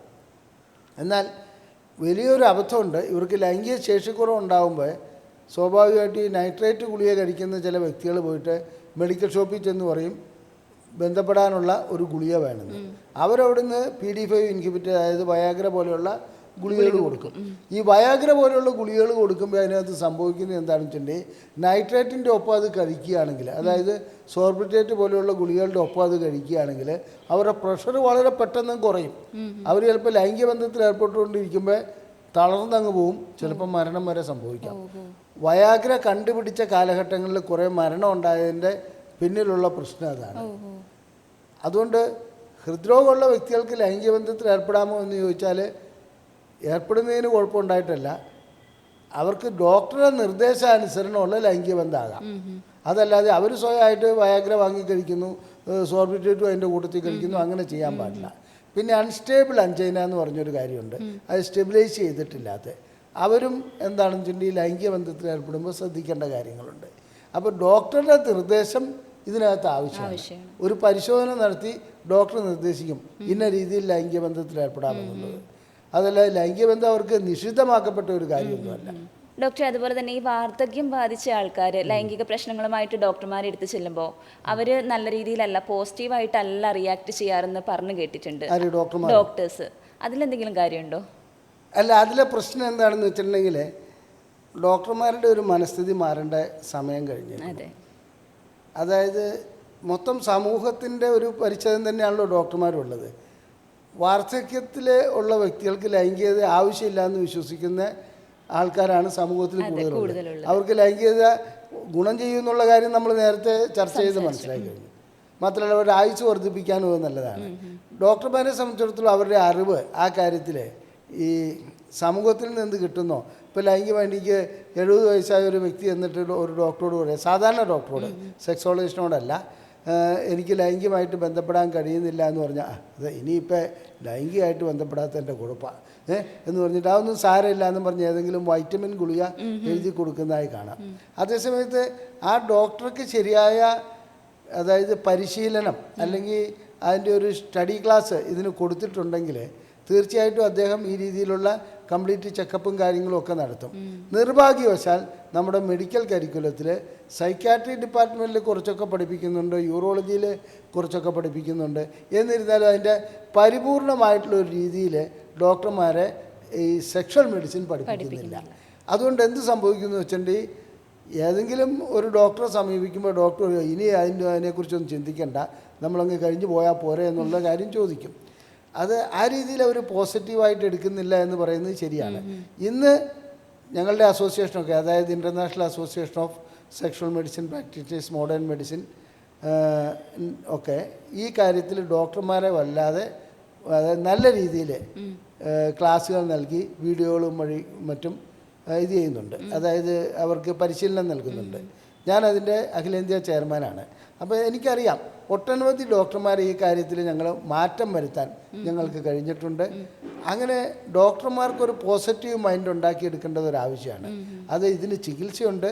അതുപോലെ ഈ വന്നിരിക്കുന്ന അസുഖം മറ്റൊട്ടനവധി മാരക രോഗങ്ങളുടെ, അതായത് മാരക രോഗങ്ങൾ എന്ന് പറഞ്ഞിട്ടുണ്ടെങ്കിൽ അത് പ്രമേഹത്തിൻ്റെ ആവാം, പ്രഷറാവാം, കൊളസ്ട്രോൾ ആകാം, യൂറിക് ആസിഡ് ആകാം, പാർക്കിൻസോണിസ് ആകാം, മൾട്ടിപ്പിൾ സ്ക്ലീറോസിസ് ആകാം. അങ്ങനെയുള്ള ഒട്ടനവധി രോഗങ്ങളുടെ ആദ്യ ലക്ഷണമായിട്ടായിരിക്കും ചിലപ്പോൾ അത് പ്രത്യക്ഷപ്പെടുന്നത്. അങ്ങനെ പ്രത്യക്ഷപ്പെടുമ്പോൾ അതിൻ്റെ എല്ലാ പരിശോധനകളും നടത്തി ഇന്ന അസുഖമാണ് ഇദ്ദേഹത്തിന് വരാൻ പോകുന്നതെന്ന് ആ ഡോക്ടർ മനസ്സിലാക്കുകയാണെങ്കിൽ സമൂഹത്തിന് ചെയ്യാൻ പറ്റുന്ന ഏറ്റവും വലിയ ഗുണമാണത്, ആ രോഗിക്ക് മാത്രമല്ല. അപ്പോൾ ഡോക്ടർമാരുടെ കാഴ്ചപ്പാട് മാറേണ്ട സമയം കഴിഞ്ഞിരിക്കുന്നു. ഇന്നും പല ഡോക്ടർമാരും ഈ ലൈംഗിക കാര്യങ്ങളുമായിട്ട് ചികിത്സയ്ക്ക് ചെല്ലുമ്പോൾ ഞാൻ വളരെയധികം ശ്രദ്ധിച്ചിട്ടുണ്ട്, വൈറ്റമിൻ ഇ ഗുളിക എഴുതി കൊടുക്കുന്ന പല ഡോക്ടർമാരുണ്ട്. വൈറ്റമിൻ ഇ ഗുളികയ്ക്ക് റോളില്ല എന്നുള്ളതല്ല, വൈറ്റമിൻ ഇ ഗുളിക കൊണ്ടൊന്നും ഇതിന് കാലം വളരെയധികം മാറി. നേരത്തെ സൂചിപ്പിച്ച നമ്മൾ പഴയ ഡോക്ടർമാർ എഴുതിയ പ്രിസ്ക്രിപ്ഷനുമായിട്ട് മെഡിക്കൽ ഷോപ്പിൽ ചെല്ലുമെന്ന് പറഞ്ഞല്ലോ, അതുപോലെ അന്ന് പഠിച്ചത് എന്താണോ, അന്ന് പഠിച്ചപ്പം സെക്ഷൽ മെഡിസിൻ എന്ന് പറയുന്നതിനെക്കുറിച്ച് ഞാനൊക്കെ പഠിക്കുമ്പോൾ ഗൈറ്റർ എന്ന് പറയുന്നതിൽ ഒരു 2 വരിയോ എങ്ങാണ്ടേ ഉള്ളൂ. ബാക്കി ഇതിനെക്കുറിച്ചൊന്നും എങ്ങനെയാണ് ഈ ഇറക്ഷൻ നടക്കുന്നത്, എങ്ങനെയാണ് വജനയിൽ ലൂബ്രിക്കേഷൻ ഉണ്ടാവണേ, ഇത്തരം കാര്യങ്ങളൊന്നും ഞങ്ങൾക്ക് പഠിക്കാനില്ലായിരുന്നു. അപ്പോൾ പിന്നെ അത് പഠിത്തത്തിലേക്ക് അതിലേക്ക് ആ ടെക്സ്റ്റ് ബുക്കുകൾ കാര്യങ്ങൾ ഒക്കെ വന്നത് വളരെ കാലം കഴിഞ്ഞിട്ടാണ്. മാത്രമല്ല അന്നത്തെ കാലഘട്ടത്തിലുണ്ടായിരുന്ന അതായത് മാസ്റ്റേഴ്സ് ആൻഡ് ജോൺസൺ അദ്ദേഹമൊക്കെ അതായത് ഗൈനക്കോളജിസ്റ്റ് ആയിരുന്നു ആ ഡോക്ടർ. അദ്ദേഹമൊക്കെ ഇതിൽ കുറേ വർക്ക് നടത്തിയിരുന്നു. നമ്മുടെ കേരളത്തിൽ നിന്ന് തന്നെ ഒരു പ്രശസ്തനായ ഒരു ഡോക്ടറുണ്ട്, ഡോക്ടർ എ.പി. പിള്ള. അദ്ദേഹം 1956 ഹൈദരാബാദിൽ ഇതിനെക്കുറിച്ചൊരു കോൺഫറൻസ് നടത്തിയിരുന്നു. പിന്നെ കിൻസി, അങ്ങനെ സിഗ്മണ്ട് ഫ്രോയിഡ്, ഒത്തിരി പേര് ഇതിൽ പഠനങ്ങൾ നടത്തിയിരുന്നെങ്കിലും മെഡിക്കൽ സ്കൂളുകളിലേക്കും കോളേജുകളിലേക്കും ഇതൊരു വിഷയമായിട്ട് വന്നിട്ടില്ല, ഇന്നും വന്നിട്ടില്ല. ഇന്നും ഇതിനെക്കുറിച്ചുള്ളൊരു വ്യക്തമായ കോഴ്സോ അല്ലെങ്കിൽ ഒരു ഡിഗ്രിയോ അങ്ങനെയൊന്നും പ്രോപ്പറായിട്ട് എല്ലാ കോളേജുകളിലും വന്നിട്ടില്ല. അപ്പോൾ ഇവിടെ എന്താ സംഭവിക്കുന്നത് വെച്ചിട്ടുണ്ടെങ്കിൽ ഡോക്ടർമാരുടെ അറിവ് അത്ര ഉണ്ടാവുകയുള്ളൂ, കാരണം അവരെ അത്രയേ പഠിപ്പിച്ചിട്ടുള്ളൂ. ആ പഠിപ്പ് വെച്ചിട്ട് അവർ ചെയ്യുന്നത് എന്നാണെന്ന് വെച്ചിട്ടുണ്ടെങ്കിൽ രക്ഷിക്കാൻ കഴിയുന്ന ഒട്ടനവധി ആൾക്കാരെ, അതായത് നമ്മൾ ശരിക്കും പറഞ്ഞാൽ അവരെ ഇതിലെ അസുഖങ്ങളിലേക്ക് അത് അധികരിക്കുവാൻ വേണ്ടി തള്ളിവിടുന്ന ഒരു അവസ്ഥയാണ് കാണുന്നത്. അപ്പോൾ ഡോക്ടർമാരുടെ ഇത് മാറ്റിയെടുക്കണം. തീർച്ചയായിട്ടും ലൈംഗികതയായിട്ട് ഒരു ഡോക്ടറെ സമീപിക്കുമ്പോൾ അതിനെ സീരിയസ് ആയിട്ട് എടുക്കുന്ന, പോസിറ്റീവായിട്ട് എടുക്കുന്ന ഡോക്ടർമാർ സമൂഹത്തിൽ കൂടിക്കൊണ്ടിരിക്കുകയാണ്. അതിനെയും കൂടുക തന്നെ വേണം. ഇല്ലാത്ത ഡോക്ടർമാരെ ആ രീതിയിൽ പരിശീലിപ്പിക്കണം എന്നുള്ളതാണ് എൻ്റെ അഭിപ്രായം. ഡോക്ടർ, അതുപോലെ തന്നെ ഈ വാർദ്ധക്യകാലത്ത് സെക്ഷൽ ഹെൽത്ത് ചെക്കപ്പ് ഒക്കെ നടത്തുന്നത് നല്ലതാണോ? എൻ്റെ അഭിപ്രായത്തിൽ അത്തരം ഒരു ഹെൽത്ത് ചെക്കപ്പ് എല്ലാ വ്യക്തികളും ഒരു 50 അല്ലെങ്കിൽ ഒരു വയസ്സ് കഴിഞ്ഞാലും നടത്തണം. നമ്മൾ സാധാരണ ഇതിലൊരു മെഡിക്കൽ ചെക്കപ്പ് നടത്തുന്നില്ലേ, അതേപോലെ ഒരു സെക്ഷൽ ഹെൽത്ത് ചെക്കപ്പ് നടത്തുക. അങ്ങനെ സെക്ഷൽ ഹെൽത്ത് ചെക്കപ്പ് നടത്തുമ്പോൾ അത് ഒട്ടനവധി കാര്യങ്ങൾ അതുവഴിക്ക് മനസ്സിലാക്കാൻ കഴിയും. മറ്റെന്തെങ്കിലും അസുഖങ്ങൾ അദ്ദേഹത്തിന് ബാധിച്ചിട്ടുണ്ടോ, ആ അസുഖങ്ങൾക്കുള്ള ചികിത്സ ഏത് രീതിയിലേക്ക് വരണം, അതുപോലെ തന്നെ ഇനി വരാനിരിക്കുന്ന അസുഖങ്ങളെക്കുറിച്ച് കൂടുതലായി മനസ്സിലാക്കാൻ ഈ സെക്ഷൽ ഹെൽത്ത് ചെക്കപ്പ് വഴിക്ക് മനസ്സിലാവും. മാത്രമല്ല ഏത് രോഗമാണെങ്കിലും അത് ആദ്യം ചികിത്സിക്കുകയാണെങ്കിൽ, അതായത് തുടക്കത്തിൽ ചികിത്സിക്കുകയാണെങ്കിൽ നമുക്ക് വളരെയധികം പ്രയോജനം ലഭിക്കും. അത് മൂർത്തീകരിച്ച് ഒരു നിവൃത്തിയില്ലാത്ത അവസ്ഥയിലേക്ക് എത്തിയിട്ടല്ല ചെയ്യേണ്ടത്. അതുകൊണ്ടാണ് പറയുന്നത് ഒരു സെക്ഷൽ ഹെൽത്ത് ചെക്കപ്പ് എന്ന് പറയുന്ന ഒരു കൺസെപ്റ്റ് വരേണ്ടതുണ്ട്.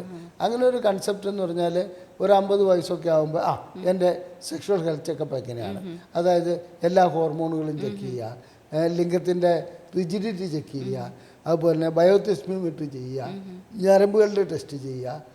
പിന്നെ ഈ ചെക്കപ്പ് എല്ലാം ചെയ്തതിന് ശേഷം ഏതെങ്കിലും അസുഖങ്ങളുണ്ടെങ്കിൽ അതിനുള്ള ചികിത്സ നടത്തുക. അതുപോലെ തന്നെ ലൈംഗികതയ്ക്ക് ചികിത്സ ആവശ്യമുണ്ടെങ്കിൽ ഇത് ചെയ്യുക. അപ്പോൾ ഈ സെക്ഷൽ ഹെൽത്ത് ചെക്കപ്പ് ചെയ്യുന്ന ഡോക്ടർക്ക് ഇദ്ദേഹത്തിൻ്റെ ആഹാര രീതി മനസ്സിലാക്കാൻ പറ്റും. അപ്പോൾ ദിവസവും ബീഫ് കഴിക്കുന്ന ഒരു വ്യക്തിയോട് ഞാൻ പലരോടും പറയാറുണ്ട്, നിങ്ങൾ ബീഫ് കണ്ടമാനം കഴിക്കുകയാണെങ്കിൽ അത് ആരോഗ്യത്തിന് നല്ലതല്ല. അതുപോലെ തന്നെ ചില കൊളസ്ട്രോൾ ഉള്ള വ്യക്തികൾ മുട്ട കഴിക്കുന്നതിൽ തെറ്റില്ല, മുട്ട സമീകൃത ആഹാരമാണെന്നൊക്കെ പറയും. പക്ഷേ അതിൻ്റെ മഞ്ഞ കഴിക്കുകയാണെങ്കിൽ കൊളസ്ട്രോൾ കൂടും. അപ്പോൾ പാല് നല്ല ആഹാരമാണെന്ന്, പോഷകാഹാരമാണ്, പക്ഷെ പാലും ചില രീതിയിൽ അപകടം പിടിച്ച അവസ്ഥയിലേക്ക് പോകാറുണ്ട്. അപ്പോൾ ഏത് രീതിയിലുള്ള ആഹാര മാറ്റമാണ് വരുത്തേണ്ടത്? അപ്പോൾ ഫോർ എക്സാമ്പിൾ ഉറുമാമ്പഴം, പോമിഗ്രാനൈറ്റ്, എന്നൊക്കെ പറയുന്നു, അതൊക്കെ ദിവസം ഓരോന്ന് കഴിക്കുകയാണെങ്കിൽ ലൈംഗിക ആരോഗ്യത്തിന് നല്ലതാണ്. മുരിങ്ങാക്കറി, മുരിങ്ങയില, ചീരയില, അതൊക്കെ ലൈംഗിക ആരോഗ്യത്തിന് നല്ലതാണ്. അപ്പോൾ ലൈംഗിക ആരോഗ്യത്തിന് നല്ലതായിട്ടുള്ള ആഹാര രീതി ഏതാണ്, ഇതുവരെ ഉണ്ടായിരുന്ന ആഹാര രീതി എന്താണ്, അതിലെന്തെല്ലാം മാറ്റമാണ് വരുത്തേണ്ടത്, ഇതുവരെ എത്രത്തോളം വ്യായാമം ചെയ്തിരുന്നു, അധികം വ്യായാമം ഒന്നും ചെയ്തിട്ടില്ല, ഉറക്കം എങ്ങനെ ഉണ്ടായിരുന്നു, ഇത്തരം കാര്യങ്ങളൊക്കെ നമുക്ക് എന്ത് ചെയ്യാൻ പറ്റും, ഈ സെക്ഷൽ ഹെൽത്ത് ചെക്കപ്പ് വഴിക്ക് മനസ്സിലാക്കാൻ പറ്റും. അങ്ങനെ മനസ്സിലാക്കാൻ കഴിഞ്ഞതിന് ശേഷം നമ്മളതിൽ നിർദ്ദേശങ്ങൾ ഡോക്ടർമാർക്ക് നൽകാൻ കഴിയും, ഇന്ന രീതിയിലേക്ക് പോകണം എന്നുള്ളത്. അതുകൊണ്ട് ലൈംഗികത മാത്രമല്ല, നല്ല ആരോഗ്യവും ആയുസ്സും മുന്നോട്ട് കൊണ്ടുപോകാൻ കഴിയും. ഡോക്ടർ, അതുപോലെ ഈ ആൻഡ്രോപോസും മെനോപോസും എന്താണെന്നൊന്ന് വിശദമാക്കി തരുമോ? ഇതിൽ പ്രത്യേകിച്ച് വ്യത്യാസങ്ങളൊന്നുമില്ല. അതായത് നമ്മുടെ പ്രായം കൂടുന്തോറും ഒരു സ്ത്രീയെ സംബന്ധിച്ചിടത്തോളം അവരുടെ ആർത്തവ ചക്രത്തിൽ വ്യതിയാനം വരും, ആർത്തവ വിരാമം ഉണ്ടാവും. ഈ ആർത്തവ വിരാമമാണ് നമ്മൾ മെനോപോസ് എന്ന് പറയുന്നത്. അത് നമുക്ക് എല്ലാവർക്കും അറിയാം. അപ്പോൾ ആർത്തവ വിരാമത്തോടു കൂടി അവർക്ക് ലൈംഗികമായിട്ടുള്ള ചില കുറവുകൾ താൽക്കാലികമായിട്ട് കാണാറുണ്ട്, വളരെ താൽക്കാലികമായിട്ട് തന്നെ. പിന്നെ അവരുടെ യോനിയിൽ നനവുണ്ടാകുന്നതിനൊരു വ്യത്യാസം വരും. അതുപോലെ ലൈംഗികമായിട്ടുള്ള ബന്ധപ്പെടലിന് ചിലപ്പോൾ വേദന വന്നെന്ന് വരാം. ഇതിൻ്റെയൊക്കെ കാരണം എന്താണെന്ന് വെച്ചിട്ടുണ്ടെങ്കിൽ ഇവർ ഈസ്ട്രോജൻ എന്ന ഹോർമോൺ ലെവൽ കുറയും. അപ്പോൾ സ്ത്രീയുടെ ലൈംഗികത ഉണർത്തുന്നതിൽ ഈസ്ട്രോജൻ എന്ന ഹോർമോണുള്ള പ്രധാനപ്പെട്ട ഒരു ഹോർമോണാണ്. അവരുടെ അഴകിൻ്റെയും കാരണം ഈസ്ട്രോജൻ എന്ന ഹോർമോണാണ്. മർലിൻ മൺറോയുടെ പേരാണ് ഈസ്ട്രോജൻ ഹോർമോൺ ഇട്ടിരിക്കുന്നത്. കാരണം ലോകസുന്ദരിയുടെ ആ ഒരു പേരിലാണ് ഈസ്ട്രോജൻ എന്ന പേര്, ഈസ്ട്രോജൻ ഹോർമോൺ അറിയപ്പെടുന്നത്. അപ്പോൾ ഈസ്ട്രോജൻ ഹോർമോൺ കുറയുമ്പോൾ അവർക്ക് ലൈംഗികമായിട്ടുള്ള താല്പര്യം കുറയാനുള്ള സാധ്യതയുണ്ട്. അതൊരു 45-50 വയസ്സിലൊക്കെയാണ് ആർത്തവ വിരാമം അല്ലെങ്കിൽ മെനോപോസ് ഉണ്ടാകുന്നത്. അതിനു മുമ്പ് തന്നെ പെരി മെനോപോസൽ എന്ന് പറഞ്ഞാൽ അതിനോട് അടുക്കുന്ന സ്റ്റേജിൽ ദേഷ്യം വരിക, കുട്ടികളോട് ഒച്ച ഉണ്ടാക്കുക, ഭർത്താവിനോട് ഒച്ച ഉണ്ടാക്കുക, ഇങ്ങനെയൊക്കെയുള്ള പല പ്രശ്നങ്ങളുണ്ട്. ഒരു കാലഘട്ടത്തിൽ ഹോർമോൺ തെറാപ്പിയൊക്കെ ഇതിനു വേണ്ടിയിട്ട് ചെയ്തിട്ടുണ്ട്. ഇപ്പോഴും അതിനകത്ത് പരിപൂർണമായി തള്ളിക്കളഞ്ഞിട്ടില്ല. ഹോർമോൺ തെറാപ്പിയൊക്കെ നല്ലതാണ്. എന്നിരുന്നാലും ഇതൊരു സ്വാഭാവിക പരിണാമമാണ്. അതിൻ്റെ ആ പീരീഡ് കഴിഞ്ഞാൽ വീണ്ടും ലൈംഗികത നല്ല ശക്തിയായി തന്നെ തിരിച്ചു വരും. അതിനകത്ത് പ്രശ്നങ്ങളൊന്നുമില്ല. അതായത് ആ മെനോപോസിൻ്റെ കാര്യത്തിൽ. പക്ഷേ ആൻഡ്രോപോസ് എന്ന് പറയുന്നത് നമുക്ക് കാണാൻ കഴിയാത്തൊരു കാര്യമാണ്. കാരണം എന്ന് വെച്ചിട്ടുണ്ടെങ്കിൽ മെനോപോസ് 45-50 വയസ്സിനിടയ്ക്ക് ഉണ്ടാവുമെന്ന് പറഞ്ഞു. പുരുഷൻ്റെ ടെസ്റ്റോസ്റ്ററോണാണ് ഹോർമോൺ. സ്ത്രീയിലും ടെസ്റ്റോസ്റ്ററോൺ ഉണ്ട്. സ്ത്രീക്കും ലൈംഗികമായിട്ടുള്ള വികാരം ഉണ്ടാക്കുന്നതിലും അത് ചെയ്യുന്നതിലും എല്ലാം ടെസ്റ്റോസ്റ്ററോൺ എന്ന് പറയുന്ന ഹോർമോൺ നല്ല പങ്ക് വഹിക്കുന്നുണ്ട്. പക്ഷേ വളരെ വളരെ അളവും കുറവിലാണ്. സ്ത്രീക്ക് അല്പം വികാരം കൂടുതൽ ഉണ്ടാക്കണമെന്നുണ്ടെങ്കിൽ ടെസ്റ്റോസ്റ്ററോൺ ഇഞ്ചക്ഷൻ കൊടുത്താൽ മതി. പക്ഷേ പിന്നെ എന്താണെന്ന് വെച്ചിട്ടുണ്ടെങ്കിൽ ആ ഇഞ്ചക്ഷൻ കൊടുത്തതിൻ്റെ പിറ്റേ ദിവസം മുതൽ മീശയും താടിയും വന്നിട്ട് അവളുടെ രൂപം അങ്ങ് മാറും. അതുകൊണ്ട് ഒരിക്കലും അത് ചെയ്യാൻ പാടില്ല. ഓക്കെ, അങ്ങനെ ഉള്ള പരീക്ഷണങ്ങൾ പോലും നടത്തുന്നതിനോട് എനിക്ക് യോജിപ്പില്ല. കാരണം സ്ത്രീത്വം അങ്ങ് നശിപ്പിക്കുകയാണ്. വികാരം മാത്രം പോരല്ലോ, സ്ത്രീത്വം വേണം. പുരുഷനെ സംബന്ധിച്ചിടത്തോളം ടെസ്റ്റോസ്റ്ററോണാണ് അവരുടെ ഹോർമോൺ.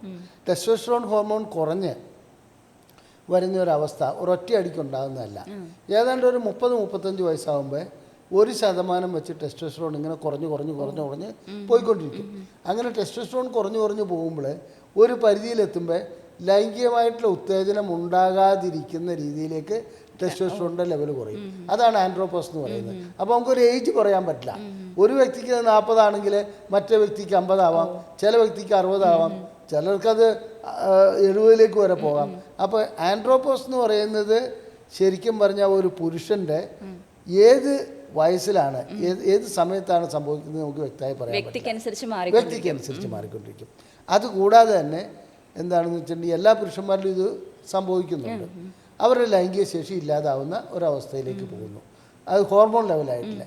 പക്ഷെ അതിന് നമുക്ക് ആൻഡ്രോപോസ് ഉണ്ടാകുന്നുണ്ടോ എന്നുള്ള ആൻഡ്രോപോസ് സ്റ്റേജിലേക്ക് പോവുകയാണോ എന്നറിയാൻ വേണ്ടിയിട്ട് മറ്റൊരു ഗുണമുണ്ട്. ഈ ഹോർമോൺ ലെവൽ കുറയുമ്പോൾ പ്രോസ്റ്റേറ്റിനനുസരിച്ച് മാറ്റം വരും. ചിലർക്ക് പാരമ്പര്യ ഘടകം ഉണ്ടെങ്കിൽ BPH, പ്രോസ്റ്റേറ്റിന് വീക്കം വരും. അത്തരം കാര്യങ്ങളൊക്കെ നോക്കി കണ്ടുപിടിച്ചിട്ട് അവർക്ക് അതിനനുസരിച്ചുള്ള ചികിത്സ നൽകുന്നതാണ് അതിൻ്റെ ശരി. അപ്പോൾ ആൻഡ്രോപോസും മെനോപോസും തമ്മിലുള്ള വ്യത്യാസം എന്നാണെന്ന് വെച്ചിട്ടുണ്ടെങ്കിൽ ഒന്ന് ഇന്ന പർട്ടിക്കുലർ ഏജിൽ സംഭവിച്ചിരിക്കും സ്ത്രീ മെനോപോസ്. ആൻഡ്രോപോസ് ഏത് ഏജ് എന്നുള്ളത് നമുക്ക് കറക്റ്റ് ആയിട്ട് പറയാൻ പറ്റില്ല. മാത്രമല്ല ഗ്രാജുവലി സംഭവിക്കുന്ന ഒരു കാര്യമാണ്. ഇനി ഇതൊക്കെ ആണെങ്കിലും ആൻഡ്രോപോസും മെനോപോസും ഇല്ലാതെ ആർക്കും കടന്നു പോകാൻ പറ്റില്ല. ഇത് പരിപൂർണമായിട്ട് ലൈംഗികത ഇല്ലാതാക്കുന്നതൊന്നല്ല, ലൈംഗികതയിൽ കുറവ് വരുത്തുക മാത്രമാണ് ചെയ്യുന്നത്. വീണ്ടും ലൈംഗികതയ്ക്ക് ഒരൊറ്റ ഘടകം മാത്രമല്ലല്ലോ. അപ്പോൾ ലൈംഗിക ആഗ്രഹവും ലൈംഗികമായിട്ടുള്ള ഉത്തേജനമൊക്കെ ഉണ്ടാകുന്നതിന് തലച്ചോറിൽ ഉടലെടുക്കുന്ന ചിന്താഗതികൾ നല്ല രീതിയിൽ വരികയാണെങ്കിൽ വീണ്ടും ലൈംഗികമായിട്ട് നല്ല രീതിയിൽ പോകാൻ പറ്റും. ആൻഡ്രോപോസ് കൊണ്ടോ മെനോപോസ് കൊണ്ടോ ലൈംഗികത ഇല്ലാതാവുന്നില്ല. മാത്രമല്ല അങ്ങനെ ആകുകയാണെങ്കിൽ തന്നെ അത് ചികിത്സ വഴിക്ക് മാറ്റിയെടുക്കാവുന്ന കാര്യമാണ്. ഡോക്ടറെ, അതുപോലെ തന്നെ ഗർഭപാത്രമൊക്കെ നീക്കം ചെയ്ത സ്ത്രീകൾക്ക് ലൈംഗികമായി ബന്ധപ്പെടുന്നതിൽ എന്തെങ്കിലും ബുദ്ധിമുട്ടുണ്ടാവുമോ? ഒക്കെ എന്ന് പറയുമ്പോൾ അതായത് അതിനകത്ത് അണ്ടാശയവും കൂടെ നീക്കം ചെയ്താൽ ലൈംഗികമായിട്ട് ബന്ധപ്പെടാൻ ബുദ്ധിമുട്ടുണ്ടാവും. ഗർഭപാത്രം മാത്രമാണ് നീക്കം ചെയ്യുന്നതെങ്കിൽ സാധാരണ രീതിയിൽ ഒരു കുഴപ്പമില്ല, ലൈംഗികത വേണ്ട രീതിയിൽ തന്നെ നിലനിൽക്കുകയും ചെയ്യും. ഇനി ലൈംഗികമായിട്ട് ബന്ധപ്പെടുന്നതിന് ഗർഭപാത്രം എന്ന് പറയുന്നത് ഒരാവശ്യമുള്ള സാധനമൊന്നുമല്ല. പിന്നെ ചിലർക്ക് സെർവൈക്കൽ, അതായത് ഗർഭാശയ മുഖത്തേക്ക് ലിംഗം തട്ടുമ്പോൾ ഒരു ആനന്ദം ഉണ്ടാകാറുണ്ട്. ഇതൊന്നുമില്ലെങ്കിലും ക്ലൈറ്റോറിസും അതുപോലെ തന്നെ യോനിയും ഒക്കെ ഇൻടാക്റ്റ് ആയിട്ടിരിക്കുന്നിടത്തോളം കാലം അവർക്ക് നല്ല രീതിയിൽ ലൈംഗിക ബന്ധത്തിൽ ഏർപ്പെടാൻ പറ്റും. ലൈംഗികമായിട്ടുള്ള താല്പര്യം കുറയുന്നൊന്നുമില്ല. എന്നാൽ ഇവിടെയാണ് പ്രശ്നം. ചിലർ പറയും ഗർഭപാത്രം എടുത്തു കഴിഞ്ഞാൽ ലൈംഗികമായിട്ട് ബന്ധപ്പെടാൻ കഴിയില്ല, ലൈംഗികത നഷ്ടപ്പെട്ടു പോകുന്നു. അപ്പോൾ ആ സ്ത്രീയെ സംബന്ധിച്ചിടത്തോളം അവരുടെ ചിന്ത ആ രീതിയിൽ വർക്ക് ചെയ്യുന്നിടത്തോളം കാലം അവർക്ക് ലൈംഗികമായിട്ടുള്ള ഉത്തേജനം ഉണ്ടാവില്ല. ഉത്തേജനം എന്ന് ഉദ്ദേശിക്കുന്നത് ലൂബ്രിക്കേഷനോ കാര്യങ്ങളോ ഉണ്ടാവില്ല. അതേസമയത്ത് ഇതിനെക്കുറിച്ചുള്ള ശരിയായ ബോധവൽക്കരണം ആ സ്ത്രീക്ക് ഓപ്പറേഷൻ ചെയ്യുന്നതിന് മുമ്പ് നൽകുകയാണെങ്കിൽ അതിനകത്ത് കുറച്ചുകൂടെ കാര്യങ്ങൾ മുന്നോട്ട് കൊണ്ടുപോകാൻ പറ്റും. പക്ഷേ സാധാരണ രീതിയിൽ നമ്മുടെ ഇന്നത്തെ സിസ്റ്റത്തിൽ ഡോക്ടർമാരാവട്ടെ അല്ലെങ്കിൽ അവർക്ക് കെയർ കൊടുക്കേണ്ട ഹെൽത്ത് സ്റ്റാഫ് ആവട്ടെ ഈ ലൈംഗിക കാര്യങ്ങളിൽ എന്തെല്ലാം മാറ്റം വരുമെന്നോ അല്ലെങ്കിൽ ഇത്തരം കാര്യങ്ങളൊന്നും ഇത് ചെയ്യുന്നില്ല. ഞാനൊരു കാര്യം പറയാം. ഡോക്ടർമാരെ സംബന്ധിച്ചിടത്തോളം പ്രസവത്തിന് വേണ്ടിയിട്ട് വരുന്ന പല സ്ത്രീകളോടും അവർ പറയാത്തൊരു കാര്യമുണ്ട്. അതായത് 10,000-1 സ്ത്രീ എന്തായാലും ശരി മരണപ്പെടും. ഒന്നിൽ രക്തസ്രാവം കൊണ്ട് മരണപ്പെടാം, അല്ലെങ്കിൽ അമ്നിയോട്ടിക് എംബോളിസം കൊണ്ട് മരണപ്പെടാം. പക്ഷെ മരണപ്പെട്ട് കഴിഞ്ഞാൽ അവരെ സംബന്ധിച്ച് നടന്നു പോയ ഇതിന് പോയതാണ്, പ്രസവത്തിന് പോയ ഒരു സ്ത്രീയാണ് അതായത് മൃതദേഹമായിട്ട് തിരിച്ചു വരുന്നത്. ബന്ധുക്കളെ സംബന്ധിച്ചിടത്തോളം അവർക്ക് ഒരിക്കലും സഹിക്കാൻ കഴിയുന്ന ഒരു കാര്യമല്ല. അപ്പോൾ മുൻകൂട്ടി ഈ 10,000 പേരെയും ബോധവൽക്കരിക്കേണ്ട ഒരു ആവശ്യമുണ്ട്. കാരണം അത് ശരിക്കും ഹെൽത്ത് സിസ്റ്റത്തിൻ്റെ ഒരു പരാജയമാണ്. അത് ബോധവൽക്കരിച്ചിട്ട് ഇന്ന കാരണങ്ങൾ കൊണ്ട് അതിപ്പോൾ എത്ര സാമ്പത്തികം ഉണ്ടെങ്കിലും രക്ഷപ്പെടുത്താൻ കഴിയില്ല, എത്ര വിദഗ്ധനായ ഡോക്ടറാണെങ്കിലും രക്ഷപ്പെടുത്താൻ കഴിയില്ല. അതുകൊണ്ട് ഈ കാര്യത്തിൽ ഒരു പ്രസവത്തിനൊക്കെ മുമ്പ് എല്ലാവരെയും ബോധവൽക്കരിക്കണം. ഈ പറയുന്ന പോലെ തന്നെ നമ്മുടെ ഗർഭപാത്രം എടുത്തു കഴിഞ്ഞാൽ ലൈംഗികത അത് ബാധിക്കില്ല എന്നുള്ളത് പറഞ്ഞ് മനസ്സിലാക്കണം. ഇനി ഗർഭപാത്രത്തോടൊപ്പം ചിലപ്പോൾ അണ്ടാശയം കൂടി എടുത്തു കളയുന്ന അവസ്ഥ വരാറുണ്ട്. അത്തരം കാര്യങ്ങളിൽ തീർച്ചയായിട്ടും ഇത് വരും. ലൈംഗിക ശേഷി കുറവുണ്ടാവും, താല്പര്യക്കുറവുണ്ടാവും. അതിൻ്റെ കാരണം ഹോർമോണുകളുടെ ഉൽപ്പാദനത്തെ അത് ബാധിക്കുന്നതാണ്. ഇനി ഹോർമോണിൻ്റെ ഉൽപ്പാദനത്തെ ബാധിക്കുന്നതിന് അണ്ടാശയം എടുത്തു കളഞ്ഞാലും അഡ്രിനൽ ഗ്രന്ഥി എന്ന് പറഞ്ഞ് കിഡ്നിയുടെ മുകളിലിരിക്കുന്ന ഗ്രന്ഥികളുണ്ട്. അതുവഴിക്ക് ഇതുണ്ടാകുകയും സുഖകരമായി ലൈംഗിക ബന്ധത്തിൽ ഏർപ്പെടുന്ന 10-70 വയസ്സായ സ്ത്രീകളെ എനിക്കറിയാം. അവരെ സംബന്ധിച്ചിടത്തോളം അവർക്ക് ലൂബ്രിക്കേഷൻ്റെ ചെറിയ രീതിയിലുള്ള പ്രശ്നമുണ്ട്, അതിനുള്ള ചികിത്സയ്ക്ക് അവർ വരാറുണ്ട്. അതുകൊണ്ട് അതൊരു ഘടകമായിട്ട്, അതായത് ഇത് ഗർഭപാത്രം എടുത്ത് കളഞ്ഞു എന്നുള്ളത് കൊണ്ട് മാത്രം ലൈംഗികത ഇല്ലാതാവുന്നില്ല. ഈ ചില തെറ്റിദ്ധാരണകൾ മനുഷ്യൻ ഉടലെടുത്തു കഴിഞ്ഞാൽ പിന്നെ ലൈംഗികത ഉണ്ടാവില്ല. അതിൻ്റെ കാരണം അത് ആ മാനസികാവസ്ഥ അങ്ങനെ അവിടെ രജിസ്റ്റർ ചെയ്യപ്പെടുന്നതുകൊണ്ട് മാത്രമാണ്. കാലഘട്ടം മാറണം. ഡോക്ടർമാർ ഇതിനെക്കുറിച്ച് നിങ്ങൾക്ക് ഇന്ന ചികിത്സയാണ് ചെയ്യാൻ പോകുന്നത്, ഇന്ന ഓപ്പറേഷനാണ് ചെയ്യാൻ പോകുന്നത്, അതുകൊണ്ട് ലൈംഗികത നിങ്ങളുടെ ഇന്ന രൂപത്തിലായിരിക്കും ഭാവിയിലുണ്ടാകുക, പിന്നീട് അത് എപ്പോഴാണ് റിക്കവർ ചെയ്യുന്നത്, അതൊക്കെ പറഞ്ഞു കൊടുക്കേണ്ട കാര്യമുണ്ട്. അതിനൊന്നും പ്രത്യേകിച്ച് നമ്മുടെ ഗവൺമെൻറ് സെറ്റപ്പിൽ അതിന് പോയിട്ട് 400 രോഗികളെ ഒരു 3 മണിക്കൂർ കൊണ്ട് ഒരു ഡോക്ടർ നോക്കേണ്ട അവസ്ഥയാണ്. അവിടെയൊക്കെ എന്ത് പറഞ്ഞു കൊടുക്കാൻ? അതായത് ഹെൽത്ത് സിസ്റ്റം മാറണം. ഡോക്ടർ, അതുപോലെ തന്നെ ഈ പ്രോസ്റ്റേറ്റ് ഒക്കെ നീക്കം ചെയ്ത വ്യക്തികളുണ്ടാവില്ലേ, അവർക്കൊക്കെ ലൈംഗികമായി ബന്ധപ്പെടാൻ കഴിയുമോ? അല്ല, അതിൻ്റെ പ്രശ്നം എന്താണെന്ന് വെച്ചിട്ടുണ്ടെങ്കിൽ റാഡിക്കൽ പ്രോസ്റ്റക്ടമി എന്ന് പറയുന്ന ഒരു സർജറി ഉണ്ട്. അത് ചെയ്തു കഴിഞ്ഞാൽ ലൈംഗികത നഷ്ടപ്പെടാറുണ്ട്. അത് ലൈംഗികത നഷ്ടപ്പെടുന്നതിൻ്റെ കാരണം എന്നാണെന്ന് വെച്ചിട്ടുണ്ടെങ്കിൽ ഈ പ്രോസ്റ്റേറ്റ് നീക്കം ചെയ്യുന്നതോടുകൂടി അതിലേക്ക് ലിംഗത്തിലേക്ക് പോകുന്ന ഞരമ്പുകൾ മുറിയപ്പെടും. അല്ലാണ്ട് അവിടുന്ന് ഹോർമോൺ ഉൽപ്പാദനമാകുന്നതല്ല. പിന്നെ ലിംഗത്തിലേക്ക് പോകുന്ന രക്തക്കൊള്ളുകളെ ഇത് ക്ഷത ഏൽപ്പിക്കാറുണ്ട്. അപ്പോൾ അതുകൊണ്ടാണ് ഈ പ്രോസ്റ്റേറ്റ് നീക്കം ചെയ്യുന്ന വ്യക്തികളെ സംബന്ധിച്ചിടത്തോളം ലൈംഗികമായിട്ട് ബന്ധപ്പെടുന്നതിന് വീണ്ടും ശേഷിയില്ലാണ്ടാകുകയും അതുപോലെ തന്നെ പ്രോസ്റ്റേറ്റ് ശുക്ലം ഉണ്ടാകുന്നതിന് ഒരു പ്രധാന ശുക്ലത്തിൻ്റെ ഒരു ഭാഗം ഉണ്ടാകുന്നതിൽ പ്രധാന പങ്ക് വഹിക്കുന്നൊരു അവയവമാണ്.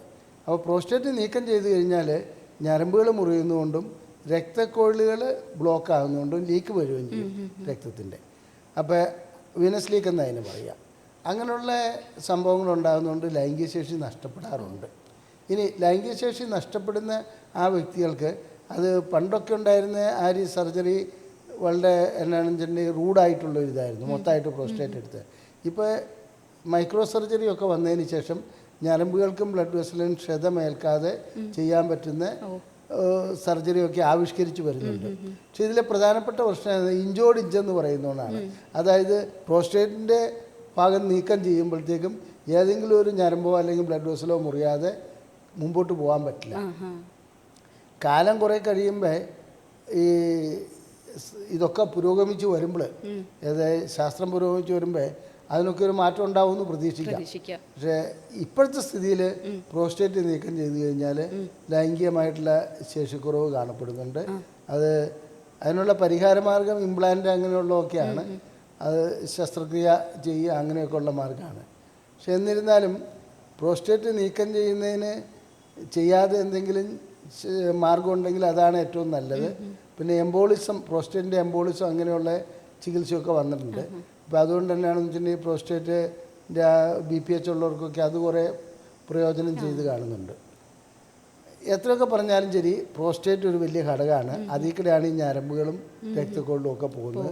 അതുപോലെ ചില ഈ വൻകുടലിലെ ക്യാൻസറൊക്കെ ബാധിക്കുന്നവർക്കും അതെടുത്ത് കളയുമ്പോൾ അവർക്കും ലൈംഗിക ശേഷി നഷ്ടപ്പെടുന്നതിൻ്റെ കാരണവും ഇത് തന്നെയാണ്.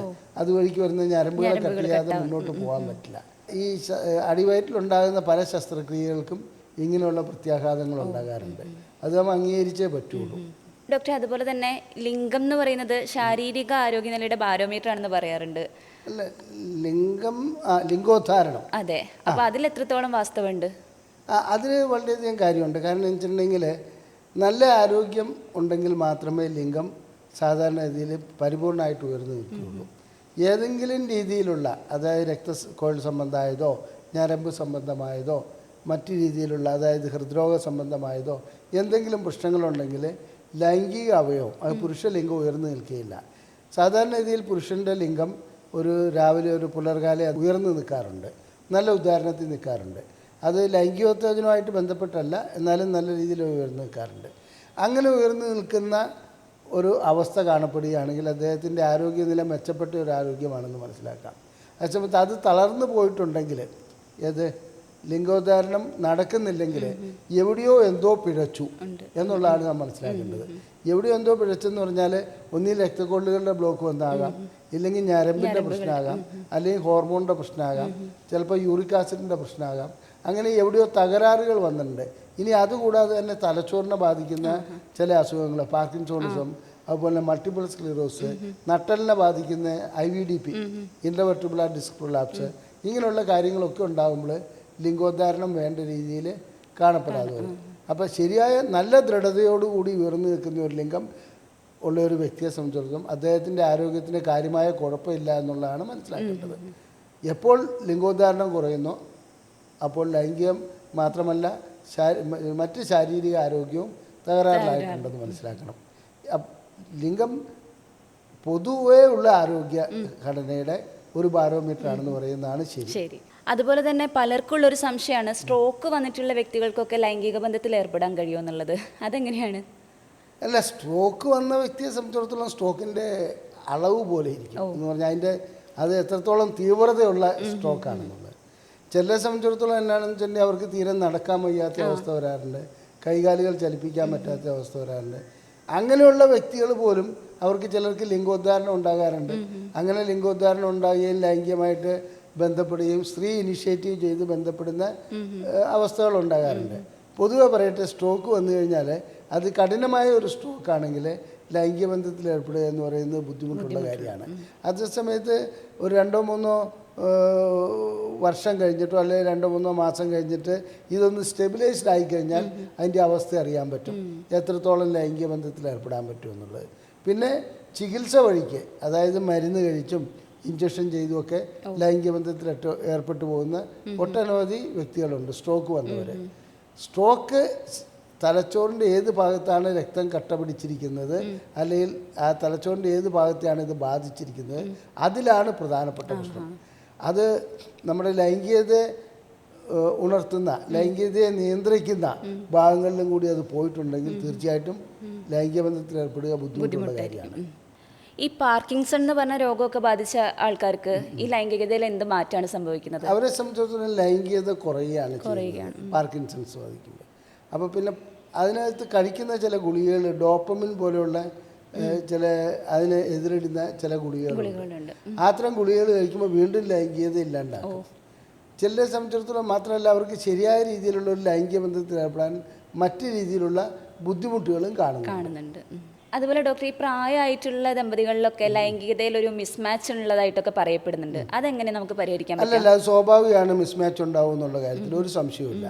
അതിൻ്റെ കാരണം എന്ന് വെച്ചിട്ടുണ്ടെങ്കിൽ ഇപ്പോൾ പുരുഷനെ സംബന്ധിച്ചിടത്തോളം നമ്മളൊരു ഇന്ന് നമ്മുടെ സാധാരണ സാഹചര്യം, അതായത് ഒരു 60 വയസ്സായ ഒരു സ്ത്രീക്ക് 70 വയസ്സായ ഒരു ഭർത്താവ്, അല്ലെങ്കിൽ 65 വയസ്സായ ഭർത്താവ്, അങ്ങനെയൊക്കെയാണല്ലോ കാണപ്പെടുന്നത്.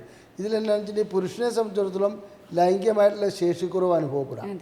അങ്ങനെ ലൈംഗികമായിട്ടുള്ള ശേഷിക്കുറവ് അനുഭവപ്പെടുകയോ അല്ലെങ്കിൽ ലൈംഗികമായിട്ട് താല്പര്യമില്ലാത്തതാണെങ്കിലും ഈ സ്ത്രീയെ സംബന്ധിച്ചിടത്തോളം നല്ല ലൈംഗികമായിട്ടുള്ള താല്പര്യവും കഠിനമായ ആഗ്രഹവും ഉണ്ടെങ്കിലും ലൈംഗികമായിട്ട് ബന്ധപ്പെടാൻ കഴിയാത്തൊരവസ്ഥ അവിടെ. അങ്ങനെ സ്വാഭാവികമായിട്ട് ഇവരെ സംബന്ധിച്ചിടത്തോളം ഇവർക്ക് ഇതിനോട് ദേഷ്യം വരുന്ന ഒരവസ്ഥ വരും. അതായത് ഈ ഒരവസ്ഥയോട് അത് പല രൂപത്തിൽ പരിണമിച്ചിട്ട് അവരുടെ ലൈംഗിക ശേഷി ലൈംഗികമായിട്ടുള്ള താല്പര്യം ഇല്ലാതായി പോകുന്നതും അത് കലഹത്തിലേക്ക് പോകുന്നതായിട്ടും കാണാറുണ്ട്. തിരിച്ചും സംഭവിക്കാം. ചിലപ്പോൾ സ്ത്രീകളെ സംബന്ധിച്ചിടത്തോളം അവർക്ക് എന്താണെന്ന് വെച്ചിട്ടുണ്ടെങ്കിൽ ലൈംഗികത അവിടെ ഇല്ലാത്തൊരവസ്ഥ വരിക, ലൈംഗികമായിട്ടുള്ള വേദന അനുഭവപ്പെടുക, ലൂബ്രിക്കേഷൻ ഇല്ലാത്ത അവസ്ഥ വരിക. അങ്ങനെയുള്ള അവസ്ഥയിൽ എന്താണെന്ന് വെച്ചിട്ടുണ്ടെങ്കിൽ പുരുഷന് ലൈംഗികമായിട്ടുള്ള ആഗ്രഹം ഉണ്ടാകും, സ്ത്രീ അതിന് വഴങ്ങുന്നുണ്ടാവില്ല, അത് കലഹങ്ങളിലേക്ക് പോകാറുണ്ട്.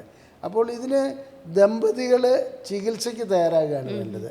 അപ്പം മിക്ക പ്രശ്നങ്ങളിലും ഏതെങ്കിലും ഒരു ഭാഗത്താണ് ഇതിൻ്റെ തകരാറ് കിടക്കുക. ആ തകരാറ് എന്താണെന്ന് കണ്ടുപിടിച്ചിട്ട് രണ്ടുപേരുടെയും പരിശോധനകൾ നടത്തി തകരാറ് എന്താണോ അതിനനുസരിച്ചുള്ള ചികിത്സയിലേക്ക് പോകുന്നതാണ് നല്ലത്. ചില ദമ്പതികളിൽ ഇപ്പോൾ പുരുഷന് ലൈംഗിക ശേഷിക്കുറവുണ്ടെങ്കിൽ അത് ഒരു കാരണവശാലും ചികിത്സയ്ക്ക് തയ്യാറാവില്ല. അതൊരു നാണക്കേട് അല്ലെങ്കിൽ ഒരു കുറവ് അങ്ങനെയുള്ളൊരു പ്രശ്നത്തിലേക്ക് പോകുന്നുണ്ട്. അങ്ങനെ വരുമ്പോൾ എന്താണെന്ന് വെച്ചിട്ടുണ്ടെങ്കിൽ ഈ കലഹം മാത്രമായിരിക്കും ബാക്കി നിൽക്കുക. ഇനി സ്ത്രീകളും അങ്ങനെയാണ്. പൊതുവെ സ്ത്രീകൾ ലജ്ജാവതികളാണ് ഈ കാര്യത്തിൽ. അഥവാ അവർക്കൊരു മടിയുണ്ട്. അപ്പോൾ ഒരു ഡോക്ടറെ എടുക്കുക, 10-60 വയസ്സായിട്ട് എന്നിട്ട് എനിക്കിപ്പോൾ ലൈംഗികമായിട്ട് ബന്ധപ്പെടാൻ കഴിയുന്നില്ല, അല്ലെങ്കിൽ അതിനോട് താല്പര്യമുണ്ട് പക്ഷേ എനിക്ക് സാധിക്കുന്നില്ല എന്നൊക്കെ പറയാൻ നമ്മുടെ ഇന്നത്തെ ഒരു പ്രത്യേകിച്ച് നമ്മുടെ നാട്ടിലത് പ്രശ്നമാണ്. അങ്ങനെയുള്ള സ്ത്രീകളെ സംബന്ധിച്ചിടത്തോളം അവരത് ഒതുക്കി വെക്കാനാണ് ശ്രമിക്കുക. ഭർത്താവ് എത്ര വിളിച്ചാലും ചികിത്സയ്ക്ക് വരില്ല. പക്ഷേ കാലഘട്ടം മാറുന്നുണ്ട്. ഈ രണ്ടു കൂട്ടരും ചികിത്സയ്ക്ക് വരികയും ആർക്കാണോ പ്രശ്നം അവർക്ക് എന്താണോ അവരുടെ അടിസ്ഥാന അസുഖം ചിലപ്പോൾ ഇതുവരെ കണ്ടുപിടിക്കപ്പെട്ട, നമ്മൾ ഒരിക്കൽ സൂചിപ്പിച്ചല്ലോ, പ്രമേഹമാകാം, പ്രഷറാവാം, കൊളസ്ട്രോൾ ആകാം, അങ്ങനെയുള്ള ഇതുവരെ കണ്ടുപിടിക്കപ്പെടാത്ത ചില അസുഖങ്ങളാകാം. അത് കണ്ടുപിടിക്കപ്പെട്ട് അതിനൊരു പരിഹാരം ഉണ്ടാക്കുകയും വീണ്ടും നല്ല രീതിയിലുള്ള ലൈംഗിക ജീവിതത്തിലേക്ക് പോകാനും കഴിയുന്നുണ്ട്. ഒട്ടനവധി ദമ്പതികൾ ഇപ്പോൾ ആ രീതിയിൽ ചികിത്സയ്ക്ക് വന്നുകൊണ്ടിരിക്കുന്നുണ്ട്. ഡോക്ടർ, അതുപോലെ തന്നെ നമ്മൾ മെഡിക്കൽ ഷോപ്പിൽ നിന്നൊക്കെ ഡയറക്റ്റായിട്ട് ലൈംഗികതയ്ക്ക് വേണ്ടിയിട്ടുള്ള ഗുളികകൾ വാങ്ങാറുണ്ട്. അത് നല്ലതാണോ? അല്ല, അത് ഇതിൽ എല്ലാ കാര്യങ്ങൾക്കും മെഡിക്കൽ ഷോപ്പിൽ നിന്നൊരു ഗുളിക വാങ്ങുക എന്ന് പറഞ്ഞാൽ നമ്മളവിടെ പരിശോധന നടത്തുന്നില്ല, എന്താണ് കാരണം എന്നുള്ളത് കണ്ടുപിടിക്കപ്പെടുന്നില്ല എന്നുള്ളതാണല്ലോ സത്യം. അപ്പോൾ ഇപ്പോൾ വാർദ്ധക്യം ബാധിച്ച ഒരു വ്യക്തി, അതായത് അദ്ദേഹത്തിന് 60-65 വയസ്സുണ്ട്, ലൈംഗികമായിട്ട് ബന്ധപ്പെടാൻ കഴിയുന്നില്ല. അപ്പോൾ അദ്ദേഹത്തിൻ്റെ ഭാര്യയ്ക്ക് ലൈംഗികത ആവശ്യമുണ്ട്. അപ്പോൾ അങ്ങനെയുള്ളൊരു വ്യക്തി മെഡിക്കൽ ഷോപ്പിൽ ചെന്നിട്ട് ഏതെങ്കിലും ഗുളിക വാങ്ങിക്കഴിച്ചാൽ അവരെ സംബന്ധിച്ചിടത്തോളം അവർക്ക് വയാഗ്ര പോലെയുള്ള ഗുളിക കൊടുക്കാൻ പറ്റും, അല്ലെങ്കിൽ ആയുർവേദമാണെന്നും പറഞ്ഞിട്ട് ഏതെങ്കിലും ഗുളിക കൊടുക്കാൻ പറ്റും. ഇത്തരം ഗുളികകൾ കൊടുക്കുന്നു. ആ ഗുളിക കഴിക്കുമ്പോൾ ഇദ്ദേഹത്തിന് എന്തെല്ലാം പാർശ്വഫലങ്ങളാണ് ഉണ്ടാകുന്നതെന്ന് മനസ്സിലാക്കാൻ കഴിയില്ല. അപ്പം അത് കഴിച്ചു കഴിഞ്ഞിട്ട് ചിലപ്പോൾ ലൈംഗികമായിട്ട് നല്ല രീതിയിൽ ബന്ധപ്പെടാൻ കഴിയാം. മിക്ക വ്യക്തികളിലും അവർക്ക് അത് ഫലപ്രദമാകാതെയും കാണാറുണ്ട്. കാരണം അവരുടെ അടിസ്ഥാന പ്രശ്നം ചിലപ്പോൾ ഈ വയാഗ്ര കൊണ്ട് പരിഹരിക്കപ്പെടുന്നതല്ല. അതുപോലെ തന്നെ എന്നാണെന്ന് വെച്ചിട്ടുണ്ടെങ്കിൽ വയാഗ്ര കഴിച്ചതുകൊണ്ട് മാത്രം എന്നാണെന്ന് വെച്ചിട്ടുണ്ടെങ്കിൽ അതിനകത്ത് ഉണർവുണ്ടാകാനുള്ള കാര്യം ഉണ്ടായിക്കൊള്ളണമെന്നില്ല. അങ്ങനെയുള്ള വ്യക്തികൾ എന്ത് ചെയ്യുമെന്ന് വെച്ചിട്ടുണ്ടെങ്കിൽ ഇത് ശരിക്കും അവർ കരുതുന്നത് എന്താണെന്ന് വെച്ചിട്ടുണ്ടെങ്കിൽ അവരുടെ ലൈംഗികത അവിടെ നശിച്ചു എന്നുള്ളതായിരിക്കും. പക്ഷേ അതിന് പകരം ഡോക്ടറെ കാണിച്ചിട്ട് എന്താണ് ഇതിൻ്റെ യഥാർത്ഥ പ്രശ്നങ്ങൾ എന്നുള്ളത് കണ്ടുപിടിക്കുന്നതാണ്. പിന്നെ ഞാൻ നേരത്തെ സൂചിപ്പിച്ചിരുന്നു, ഹാർട്ട് അറ്റാക്ക് ഉള്ള വ്യക്തികൾ സോർബിറ്റേറ്റ് പോലുള്ള ഗുളികളൊക്കെ കഴിക്കുന്നതിൻ്റെ കൂട്ടത്തിൽ ഒരു കാരണവശാലും വയാഗ്ര കഴിക്കാൻ കഴിയില്ല. അപ്പോൾ ഈ വയാഗ്ര പോലുള്ള ഗുളികകൾ മെഡിക്കൽ ഷോപ്പിൽ പോയിട്ട് അതിപ്പോൾ ബ്ലാക്കിലേ കിട്ടുള്ളൂ. അത് അങ്ങനെ ബ്ലാക്കിൽ കിട്ടുന്നതിൻ്റെ കാരണം തന്നെ അതൊരു അപകടം പിടിച്ച ഗുളികയാണല്ലോ. അപ്പോൾ അങ്ങനെ ഗുളിക പോയി വാങ്ങി കഴിക്കുകയാണെങ്കിൽ അത് ആരോഗ്യത്തിന് മാത്രമല്ല ശാരീരികമായിട്ട് നല്ല പ്രശ്നമുണ്ടാകും. ഇനി ചില വ്യക്തികളെ സംബന്ധിച്ചിടത്തോളം ആയുർവേദത്തിൽ അമിതമായ വിശ്വാസമുണ്ട്. പക്ഷേ കഷ്ടകാലം എന്ന് പറയട്ടെ, ഈ നോർത്ത് ഇന്ത്യയിൽ നിന്നും മറ്റും വരുന്ന പല ആയുർവേദ ഗുളികകളും ക്രോസിനാദി വടകവും ജലൂസിലാദി ലേഹ്യവുമാണ്. എന്ന് പറഞ്ഞാൽ ആയുർവേദത്തിൻ്റെ പേരിൽ അവർ മറ്റ് മരുന്നുകൾ, ഇംഗ്ലീഷ് മരുന്നുകൾ അതിനകത്ത് പൊടിച്ചിട്ട് കൊടുക്കും. അപ്പോൾ ഇവർ കഴിക്കുമ്പോൾ ഇവർക്ക് അതിനകത്ത് നല്ല പ്രയോജനം ലഭിക്കും. അവരിത് ആയുർവേദമാണെന്ന് കരുതിയിട്ട് പാർശ്വഫലങ്ങളൊന്നും ഇല്ലല്ലോ എന്ന് കരുതി അങ്ങനെ കഴിച്ചും പോകും. അതും ദോഷം ചെയ്യുന്ന ഒരു കാര്യമാണ്. അതുകൊണ്ട് നമ്മുടെ കോട്ടക്കൽ ആര്യ വൈദ്യശാല പിന്നെ അങ്ങനെയുള്ള പ്രശസ്തമായ വൈദ്യശാലകളിലൊന്നും ഇത്തരം തട്ടിപ്പ് പരിപാടികളില്ല. അപ്പോൾ നോർത്ത് ഇന്ത്യയിൽ നിന്ന് വരുന്ന അതിന് ലൈസൻസ് ഉണ്ടോയെന്ന് പോലും എനിക്കറിയില്ല. അങ്ങനെയുള്ള ചില ഈ ആയുർവേദം എന്നും പറഞ്ഞിട്ട് പരസ്യം ചെയ്തിട്ട് ഈ മെഡിക്കൽ ഷോപ്പിൻ്റെ കോർണറിലൊക്കെ പരസ്യം കാണാം. അത് വാങ്ങിക്കഴിക്കുന്നത് ശരിയല്ല എന്നുള്ളൊരു അഭിപ്രായമാണ് എനിക്കുള്ളത്. ഡോക്ടറെ, അതുപോലെ തന്നെ ഈ സന്ധിവേദനയൊക്കെയുള്ള ആൾക്കാർക്ക് ലൈംഗികമായിട്ട് ബുദ്ധിമുട്ട് അനുഭവപ്പെടാറുണ്ടോ? അതിപ്പോൾ പ്രായമാകുമ്പോൾ എന്തായാലും ശരി, ഒരു പരിധിവരെ എല്ലാവർക്കും സന്ധിവേദനകളുണ്ടാവും. സന്ധിവേദന ഉണ്ടാകുമ്പോൾ ലൈംഗികമായിട്ടുള്ള ബന്ധത്തിൽ ഏർപ്പെടുന്നതിന് കുഴപ്പമൊന്നുമില്ല. പക്ഷേ നല്ല രീതിയിൽ ലൈംഗിക ബന്ധത്തിൽ ഏർപ്പെടുമ്പോൾ സന്ധികളുടെ ചലനം ആവശ്യമാണ്. അപ്പോൾ അതോടുകൂടി വേദന കൂടും. വേദന കൂടുമ്പോൾ ഇറക്ഷൻ ഇല്ലാണ്ടാവും, അത് ഉള്ള ബലം പോകും. അപ്പോൾ ഇടയ്ക്ക് വെച്ചത് നിർത്തേണ്ടി വരും. അപ്പോൾ അവനവൻ്റെ വേദന ഏത് രൂപത്തിലുള്ളതാണെന്ന് മനസ്സിലാക്കി വേദനയ്ക്കുള്ള ചികിത്സയും ചെയ്യണം. അതുപോലെ അതിൻ്റെ പൊസിഷൻ ഡോക്ടറോട് ചോദിച്ച് മനസ്സിലാക്കി ആ രീതിയിൽ ലൈംഗിക ബന്ധത്തിൽ ഏർപ്പെടുന്നതിൽ കുഴപ്പമില്ല. എൻ്റെ അഭിപ്രായത്തിൽ പുരുഷനാണോ സ്ത്രീക്കാണോ സന്ധിവേദന ഉള്ളത്, അവരിൽ സന്ധിവേദന ഉള്ള വ്യക്തി പാസീവ് പാർട്ട്ണറാകുക, സന്ധിവേദന ഇല്ലാത്ത വ്യക്തി ആക്റ്റീവ് പാർട്ട്ണറാകുക, അതായിരിക്കും നന്നാകുക. അതുപോലെ തന്നെ ഈ വാർദ്ധക്യകാലത്ത് സ്വയംഭോഗമൊക്കെ ചെയ്യുന്ന ആൾക്കാരുണ്ട്, അത് തെറ്റാണോ? ഇപ്പോൾ പാർട്ട്ണർ ഇല്ലാത്ത വ്യക്തികളൊക്കെ സ്വയംഭോഗം ചെയ്യുന്നതാണ് നല്ലത്. അവരുടെ പൊതുവെയുള്ള ലൈംഗികാരോഗ്യത്തിന് മാത്രമല്ല പൊതുവെയുള്ള ശാരീരിക ആരോഗ്യത്തിനും അത് നല്ലതാണ്. ഇനി പാർട്ട്ണർ ഉണ്ടെങ്കിലും പാർട്ട്ണർക്ക് ലൈംഗിക ബന്ധത്തിൽ താല്പര്യമില്ലാതെ വരികയാണെങ്കിൽ സ്വയംഭോഗം ചെയ്യുന്നതിൽ നമുക്ക് കുറ്റം പറയാൻ പറ്റില്ല. അല്ലെങ്കിൽ തന്നെ ഈ സ്വയംഭോഗത്തിന് നമ്മളെന്തോ ഒരു മഹാഭാവമായിട്ട് അങ്ങനെയൊക്കെ കാണാറുണ്ട്. അത്രയൊന്നും നമ്മൾ അങ്ങനെ ചിന്തിക്കേണ്ട കാര്യമില്ല. സ്വാഭാവിക ലൈംഗിക പ്രവർത്തനത്തിൽ ഒരു ഭാഗം മാത്രമാണ് സ്വയംഭോഗം. അപ്പോൾ വാർദ്ധക്യം അതിനകത്തൊരു തടസ്സമല്ല. അവർക്ക് ഏത് രീതിയിലാണോ ലൈംഗികമായിട്ടുള്ള ആനന്ദം ലഭിക്കുന്നത് അത് സ്വയംഭോഗം വഴിക്കാകാം, ലൈംഗിക ബന്ധം വഴിക്കാകാം. അപ്പോൾ അവരുടെ തലച്ചോറിൽ അതിനനുസരിച്ചുള്ള മാറ്റങ്ങൾ വരും. അപ്പോൾ വേദനയുള്ള വ്യക്തികളെ സംബന്ധിച്ചിടത്തോളം, കൂടുതൽ മുട്ടുവേദനയൊക്കെ ഉള്ള വ്യക്തികളെ സംബന്ധിച്ചിടത്തോളം എൻഡോർഫിൻ എന്ന് പറഞ്ഞൊരു കെമിക്കൽ റിലീസ് ചെയ്യുന്നുണ്ട്. അത് വേദന കുറയ്ക്കുന്ന വേദന സംഹാരികളാണ്. അതായത് നമ്മുടെ നാച്ചുറലായിട്ടുള്ള വേദന സംഹാരികളാണ് തലച്ചോറിൽ നിന്ന് വരുന്നത്. അപ്പോൾ ലൈംഗികമായിട്ട് ഏത് രൂപത്തിൽ അവർക്ക് ആനന്ദം ലഭിക്കുന്നു, നമ്മളതിനകത്ത് ദോഷമില്ലാത്ത ഒരു ലൈംഗിക ബന്ധം, മറ്റൊരാൾക്ക് ദോഷമില്ലാത്ത ഒരു ലൈംഗിക ബന്ധത്തിൽ അവർ ഏർപ്പെടുന്നതിന് കുറ്റം പറയാനൊന്നും കഴിയില്ല. അത് ഏർപ്പെടുന്നത് തന്നെയാണ് നല്ലത്. അതുപോലെ തന്നെ ഡോക്ടറെ, വാർദ്ധക്യകാലത്ത് ഏതൊക്കെ വ്യായാമങ്ങളാണ് നമ്മുടെ ലൈംഗിക ശേഷി വീണ്ടെടുക്കാൻ വേണ്ടി സഹായിക്കുന്നത്? ഞാനൊരു കാര്യം പറയാം. അതിനകത്ത് വാർദ്ധക്യകാലം എന്നുള്ളതിലില്ല, വ്യായാമം എല്ലാം തന്നെ ലൈംഗിക ശേഷിക്ക് ഗുണം ചെയ്യുന്ന ഒരു കാര്യമാണ്. ഒന്ന്, വ്യായാമം ചെയ്യുമ്പോൾ ടെസ്റ്റോസ്റ്ററോൺ ഹോർമോൺ കൂടുതലായിട്ടുണ്ടാകുന്നുണ്ട്. രണ്ട്, വ്യായാമം ചെയ്യുമ്പോൾ രക്തക്കൊള്ളുകളുടെ ബ്ലോക്കുകൾ നീങ്ങുന്നുണ്ട്, രക്തക്കൊള്ളുകൾ വികസിക്കുന്നുണ്ട്, അമിതമായിട്ടുള്ള ഫാറ്റ് ഡൈജസ്റ്റ് ചെയ്യപ്പെടുന്നുണ്ട്, അതായത് കൊളസ്ട്രോളിൻ്റെ ലെവൽ കുറയുന്നുണ്ട്, ഞരമ്പുകൾക്ക് ഉത്തേജനം ഉണ്ടാകുന്നുണ്ട്. അപ്പോൾ ഇത്രയും കാര്യങ്ങളുള്ളതുകൊണ്ട് വ്യായാമം ചെയ്യുക എന്നുള്ളത് ലൈംഗികതയ്ക്ക് വളരെ നല്ലൊരു കാര്യമാണ്. ഇനി ചോദ്യം വാർദ്ധക്യകാലത്ത് ഏതെല്ലാം വ്യായാമമാണ് നല്ലത്. അപ്പോൾ വ്യായാമം വാർദ്ധക്യകാലത്ത് ചെയ്യുന്നതിൽ നമുക്ക് സാധിക്കുന്ന രീതിയിലുള്ള വ്യായാമം ചെയ്യുക എന്നുള്ളതാണ് ഏറ്റവും നല്ലത്. ഇപ്പോൾ ചിലർക്ക് മുട്ടുവേദന ഉണ്ടാവാം. മുട്ടുവേദനയുള്ള വ്യക്തികൾ കൈകൊണ്ടിങ്ങനെ മാത്രം വ്യായാമം ചെയ്യുക. കൈകൾക്ക് പ്രശ്നങ്ങളില്ലെങ്കിൽ, കാൽമുട്ടിനാണ് വേദന എന്നുണ്ടെങ്കിൽ പിന്നെ ചെറുതായി നടക്കുക, ഇരുന്ന് എഴുന്നേൽക്കുക, അതുപോലെ മലർന്ന് കിടന്നിട്ട് മുട്ടുകാലിൽ രണ്ടും നെഞ്ചത്തേക്ക് കൊണ്ടുവരിക. ഇത്തരം സാധിക്കുന്ന രീതിയിൽ തൻ്റെ ശരീരത്തിൻ്റെ ഓരോരോ അവയവങ്ങളും അനക്കുന്നത്, അതായത് ചലിപ്പിക്കുന്നത് നല്ലതായിരിക്കും. ആ രീതിയിലുള്ള വ്യായാമം മാത്രം മതി. പിന്നെ ജിമ്മിൽ പോവുക, കഠിനമായിട്ടുള്ള വ്യായാമം ചെയ്യുക, അതിൻ്റെ ഒന്നും ആവശ്യമില്ല. ഈ ചെറിയ രീതിയിലുള്ള വ്യായാമം കൊണ്ട് തന്നെ ആവശ്യത്തിനുള്ള രക്തോട്ടം ഉണ്ടാവും, അതുപോലെ തന്നെ ഹോർമോൺ ഉൽപ്പാദനം ഉണ്ടാവും, അതെല്ലാം നടക്കും. പിന്നെ ഹൃദയത്തിനും അത് വളരെയധികം നല്ലതാണ്. ഡോക്ടർ, അതുപോലെ തന്നെ ഈ വാർദ്ധക്യകാലത്ത് സ്ത്രീകളെ പലതരം ലൈംഗിക പ്രശ്നങ്ങളും ബാധിക്കുന്നുണ്ടല്ലോ, അതെന്തൊക്കെയാണ്? വാർദ്ധക്യകാലത്ത് ഞാൻ നേരത്തെ സൂചിപ്പിച്ചിരുന്നു, ലൈംഗികമായിട്ടുള്ള താല്പര്യം കുറയും. അത് ഹോർമോൺ സംബന്ധമായ പ്രശ്നമാണ്. അത് എല്ലാ സ്ത്രീകളെയും തന്നെ ഒരു പരിധി അല്ലെങ്കിൽ മറ്റൊരു പരിധിയിൽ അത് ബാധിക്കാറുണ്ട്. പിന്നെ കുടുംബ പ്രാരാബ്ദം, കുട്ടികളുടെ പ്രശ്നങ്ങൾ, ഇതൊക്കെ തലച്ചോറിനെ അലട്ടിക്കൊണ്ടിരിക്കും. വിഷാദരോഗം അല്ലെങ്കിൽ കൂടി അവർക്ക് അത്തരം ബുദ്ധിമുട്ടുകളുണ്ടെങ്കിൽ അവരുടെ ലൈംഗികതയെ അത് ബാധിക്കും. മൂന്നാമതായിട്ട് ഇവരെ സംബന്ധിച്ചിടത്തോളം ഇവരുടെ യോനിയിൽ പണ്ടുണ്ടായിരുന്ന നനവുണ്ടാവില്ല. അങ്ങനെ നനവുണ്ടാകാതെ ബന്ധപ്പെടാൻ കഴിയുകയുമില്ല. അങ്ങനെ ബന്ധപ്പെടുന്ന അവസ്ഥയിൽ അവർക്ക് എന്ത് പറ്റും? വേദന അനുഭവപ്പെടും. അപ്പോൾ യോനിയിൽ നനവുണ്ടാകാതിരിക്കുക, ലൈംഗികമായിട്ട് വേദന അനുഭവപ്പെടുക, ഇതൊക്കെയാണ് അവരെ താല്പര്യക്കുറവ്, ഇതൊക്കെയാണ് അവരെ ബാധിക്കുന്ന പ്രധാന പ്രശ്നങ്ങൾ. പിന്നീട് ചില സ്ത്രീകളെ സംബന്ധിച്ചിടത്തോളം അണുബാധ ഉണ്ടാകാനുള്ള സാധ്യത കൂടുതലാണ് വാർദ്ധക്യകാലത്ത്. അത് പ്രത്യേകിച്ച് പ്രമേഹം കൂടി ഉണ്ടെങ്കിൽ. പ്രമേഹം ഉണ്ടെങ്കിൽ അവരുടെ യോനിയിലും അതുപോലുള്ള ഭാഗങ്ങളിലും എല്ലാം അതായത് നീറ്റലും പുകച്ചിലുമൊക്കെ അനുഭവപ്പെടും. അതിൻ്റെ കാരണം അണുബാധയാണ്.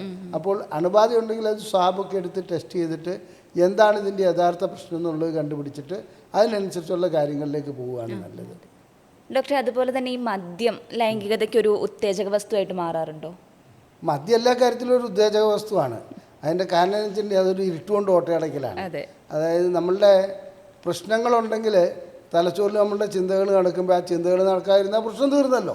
അപ്പം ശരിക്കും പറഞ്ഞാൽ നമുക്ക് ഒരു വ്യക്തിയോട് തെറി പറയണമെന്നൊരു മനസ്സിൽ വരികയാണെങ്കിൽ നമ്മൾ നിയന്ത്രിക്കപ്പെടുന്നത് ശരിയല്ല എന്നുള്ളൊരു ചിന്ത നമ്മുടെ മനസ്സിൽ വരികയും ആ ഭാഗം നിയന്ത്രിക്കപ്പെടുകയാണ് ചെയ്യുന്നത്. ആ ഭാഗം ഈ പ്രവണതയെ നിയന്ത്രിക്കുകയാണ്. മദ്യം കഴിക്കുന്നതോടെ ആ ഇൻഹിബിഷൻ അങ്ങ് പോവുകയാണ്. അതായത് അത് പാടില്ല ഇത് പാടില്ല എന്നുള്ളത് പോവുകയാണ്. ആ കൺട്രോൾ അങ്ങ് പോയി കഴിയുമ്പോൾ എന്ത് വേണമെങ്കിലും ഇത് ചെയ്യാൻ പറ്റും. അപ്പോൾ അതുവരെ ഭാര്യയോടാണെങ്കിൽ കയറി കിടക്കണേ മോളെ എന്ന് പറഞ്ഞുകൊണ്ട് അതൊക്കെ മാറിയിട്ട് വേറെ രൂപത്തിലുള്ള സംസാരങ്ങൾ വരണം. അപ്പോൾ എല്ലാ രീതിയിലുള്ള ഇതും നടത്താൻ പറ്റുന്നുണ്ട്. ചുരുക്കി പറഞ്ഞാൽ ഇതെല്ലാം കഴിഞ്ഞിട്ട് എന്താണ് മദ്യം കഴിച്ചുകൊണ്ട് ഉണ്ടാകാൻ പോണത്? പെർഫോമൻസ് മാത്രം ഉണ്ടാവില്ല. അതായത് ശരിക്കുള്ള യോനിയിലേക്ക് ലിംഗം പ്രവേശിപ്പിക്കാനുള്ള കഴിവ് ചിലപ്പോൾ ഉണ്ടായിക്കൊള്ളുന്നില്ല. കുറേ ആക്രാന്തം കാട്ടിക്കൂട്ടാമെന്നുള്ളതല്ലാതെ മദ്യം കൊണ്ട് പ്രത്യേകിച്ച് ഗുണമുണ്ടാകാറില്ല. ശീഘ്രസ്ഖലനമുള്ള ചില വ്യക്തികളെ സംബന്ധിച്ചിടത്തോളം ചെറിയ തോതിലുള്ള മദ്യം കഴിക്കുകയാണെങ്കിൽ അത് ഗുണമായി കണ്ടിട്ടുണ്ട്. പക്ഷെ ഞാൻ ഒരിക്കലും ഉപദേശിക്കില്ല അത് മദ്യത്തിന് അടിമയാകുമെന്നുള്ളതല്ലാതെ അതിനുള്ള ചികിത്സയാണ് വേണ്ടത്. പിന്നെ മദ്യം കൊണ്ടുണ്ടാകുന്ന എന്താണെന്ന് വെച്ചിട്ടുണ്ടെങ്കിൽ നമുക്ക് ആദ്യം ഞാൻ പറഞ്ഞു ഇൻഹിബിഷൻ തീർന്നു കിട്ടുമെന്നുള്ളത്. ഇപ്പോൾ ചില വ്യക്തികളൊക്കെ വേശ്യാലയങ്ങളിലും മറ്റും പോകുമ്പോൾ മദ്യം കഴിച്ചിട്ട് പോകുന്നതായി കാണാം. ഇതൊക്കെ ദോഷമല്ലാതെ ഒരു ഗുണവും ഉണ്ടാകില്ല. ശരിക്കും ഒരു അച്ചടക്കമില്ലാത്ത ലൈംഗികതയിലേക്ക് നയിക്കാൻ മാത്രമേ മദ്യം ഉപകരിക്കുകയുള്ളൂ. മദ്യം കൊണ്ട് കിട്ടുന്ന ഗുണത്തേക്കാളേറെ 10 ഇരട്ടി ദോഷങ്ങളാണ് ഉണ്ടാകുക. മദ്യം അത്ര ലൈംഗികമായിട്ടൊരു ബഹളം ഉണ്ടാക്കാൻ കഴിയും, ആ സമയത്ത് ഗുണമൊട്ട് കിട്ടുകയില്ല. ഇതാണ്. പിന്നെ ഇണയെ സംബന്ധിച്ചിടത്തോളം അതിനകത്ത് അത്ര വലിയൊരു ഗുണം ഉണ്ടായിക്കൊള്ളുന്നില്ല. ചില സ്ത്രീകൾ പോലും മദ്യം കഴിച്ചിട്ട് ഭർത്താവ് ലൈംഗിക ബന്ധത്തിൽ ഏർപ്പെടുന്നതിന് ഇഷ്ടപ്പെടുന്നവരുണ്ട്. അത് ചെറിയ രീതിയിലുള്ള മദ്യം ആയിരിക്കാം, എനിക്കറിയില്ല. എന്തായാലും ശരി, കൂടുതലായിട്ട് മദ്യം കഴിച്ചാൽ ഒന്നും സാധിക്കില്ല എന്നുള്ള ഉറപ്പാണ്. ഇവിടെ മനസ്സിലാക്കേണ്ട ഒരു കാര്യം, ഒരു ലഹരി പദാർത്ഥവും ലൈംഗികതയ്ക്ക് ആവശ്യമില്ല. ലൈംഗികത തന്നെ ഒരു ലഹരിയാണ്. അപ്പോൾ പിന്നെ അതിനകത്ത് വേറൊരു ലഹരി കലർത്തേണ്ട ആവശ്യമില്ല. ചതിയിൽ വഞ്ചന വേണ്ട, അങ്ങനെ അങ്ങ് തീരുമാനിക്കാം. അതുപോലെ തന്നെ ഈ ലൈംഗിക ശേഷിക്കുറവ് അനുഭവപ്പെടുന്ന കുറേ വ്യക്തികൾ ഉണ്ടാവുമല്ലോ, അവരെന്തൊക്കെ തരം പരിശോധനകളാണ്? അതെ, അവരെന്തൊക്കെ തരം പരിശോധനകളാണ് ചെയ്യുന്നത്? അല്ല, നമ്മൾ നേരത്തെ സംസാരിച്ചല്ലോ ഒരു സെക്ഷൽ ഹെൽത്ത് ചെക്കപ്പ് എന്നുള്ളതിൽ. അതിനകത്ത് ഇതിൻ്റെ ലൈംഗിക ശേഷിക്കുറവ് എന്ന് പറയുന്നത് അനുഭവപ്പെടുന്നത് പുരുഷനായാലും സ്ത്രീക്കായാലും അതിൻ്റെ പ്രധാനപ്പെട്ട 3 കാരണങ്ങൾ: 1 ഞരമ്പുകളുടെ പ്രശ്നങ്ങൾ, 2 രക്തക്കൊള്ളുകളുടെ പ്രശ്നങ്ങൾ, 3 ഹോർമോണിൻ്റെ പ്രശ്നങ്ങൾ. ഇത് കൂടാതെ പ്രോസ്റ്റേറ്റ്, കിഡ്നി, ലിവർ, ഹാർട്ട്, ഇതിൻ്റെയൊക്കെ പ്രശ്നം കൊണ്ട് ലൈംഗിക ശേഷിക്കുറവുണ്ടാകാം. അപ്പോൾ അത് ഒരു കംപ്ലീറ്റ് മെഡിക്കൽ ചെക്കപ്പ് നടത്തുന്നത് തന്നെയാണ് നല്ലത്. ഏറ്റവും വലിയ ടെസ്റ്റ് ചെയ്യുന്നതാണ് ഏറ്റവും നല്ലത്. പിന്നെ ലിംഗത്തിലേക്ക് ഒരു ഇഞ്ചക്ഷൻ ചെയ്തിട്ട് പൈപ്പ് ടെസ്റ്റ് എന്നതിന് പറയുക, pharmacologically induced penile erection test. അത് ചെയ്തിട്ട് ലിംഗത്തിൽ ബ്ലോക്ക് ഉണ്ടോ ഇല്ലയോ എന്നുള്ളത് നോക്കുന്നത് നല്ലതാണ്. അതിൻ്റെ ഇതിലെന്താണെന്ന് വെച്ചിട്ടുണ്ടെങ്കിൽ ചില ഹോർമോണുകളുടെ കാര്യത്തിൽ എല്ലാ ഹോർമോണുകളും ടെസ്റ്റ് ചെയ്യുന്നത് നല്ലതാണ്. ഡൈമർ ചെയ്യുക, അതുപോലെ തന്നെ വൈറ്റമിൻ ഡി ചെയ്യുക, അങ്ങനെയുള്ള എല്ലാ ടെസ്റ്റുകളും ഡോക്ടർമാർ എഴുതി തരും. ആ ടെസ്റ്റുകളെല്ലാം ചെയ്തിട്ട് ഈ വാർദ്ധക്യകാലത്ത് എവിടെയാണ് നമ്മുടെ പ്രശ്നം എന്നുള്ളത് കണ്ടുപിടിക്കുക. അതിന് ശേഷമാണ് ചികിത്സയിലേക്ക് വരേണ്ടത്. മിക്കപ്പോഴും നമുക്ക് വരാനിരിക്കുന്ന പല രോഗങ്ങളും കണ്ടുപിടിക്കുവാൻ ഈ സെക്ഷൽ ഹെൽത്ത് ചെക്കപ്പ് വഴിക്കുന്നത്. ചില ക്യാൻസറിൻ്റെ കാര്യങ്ങളിലാണെങ്കിലും നമ്മൾ ഈ പരിശോധന നടത്തുമ്പോഴായിരിക്കും അത് മനസ്സിലാക്കാൻ പോകുന്നത്.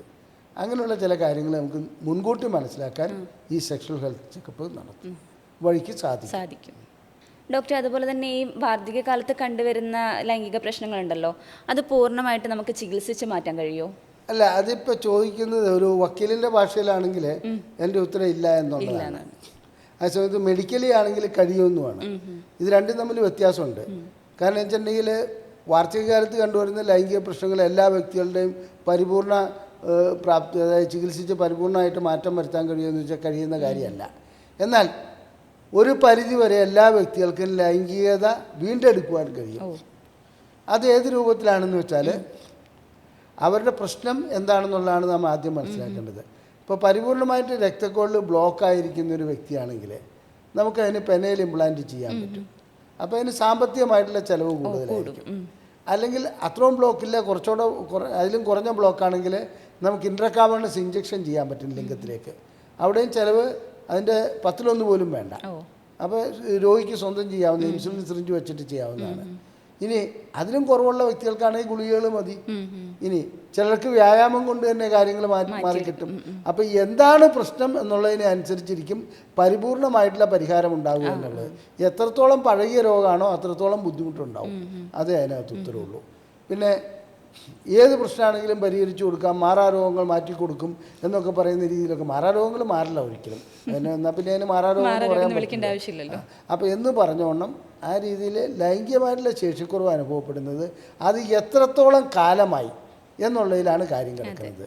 എത്രത്തോളം അത് പഴകിയതാണെന്നുള്ളത്. പഴകും തോറും ഇതിന് ചികിത്സിക്കാനുള്ള ബുദ്ധിമുട്ട് കൂടും. ഡോക്ടർ, അതുപോലെ തന്നെ ഈ പെനൈൽ ഇംപ്ലാന്റ് എന്ന് പറഞ്ഞാൽ അതെന്താണ്? ഞാനൊരു കാര്യം പറയാം.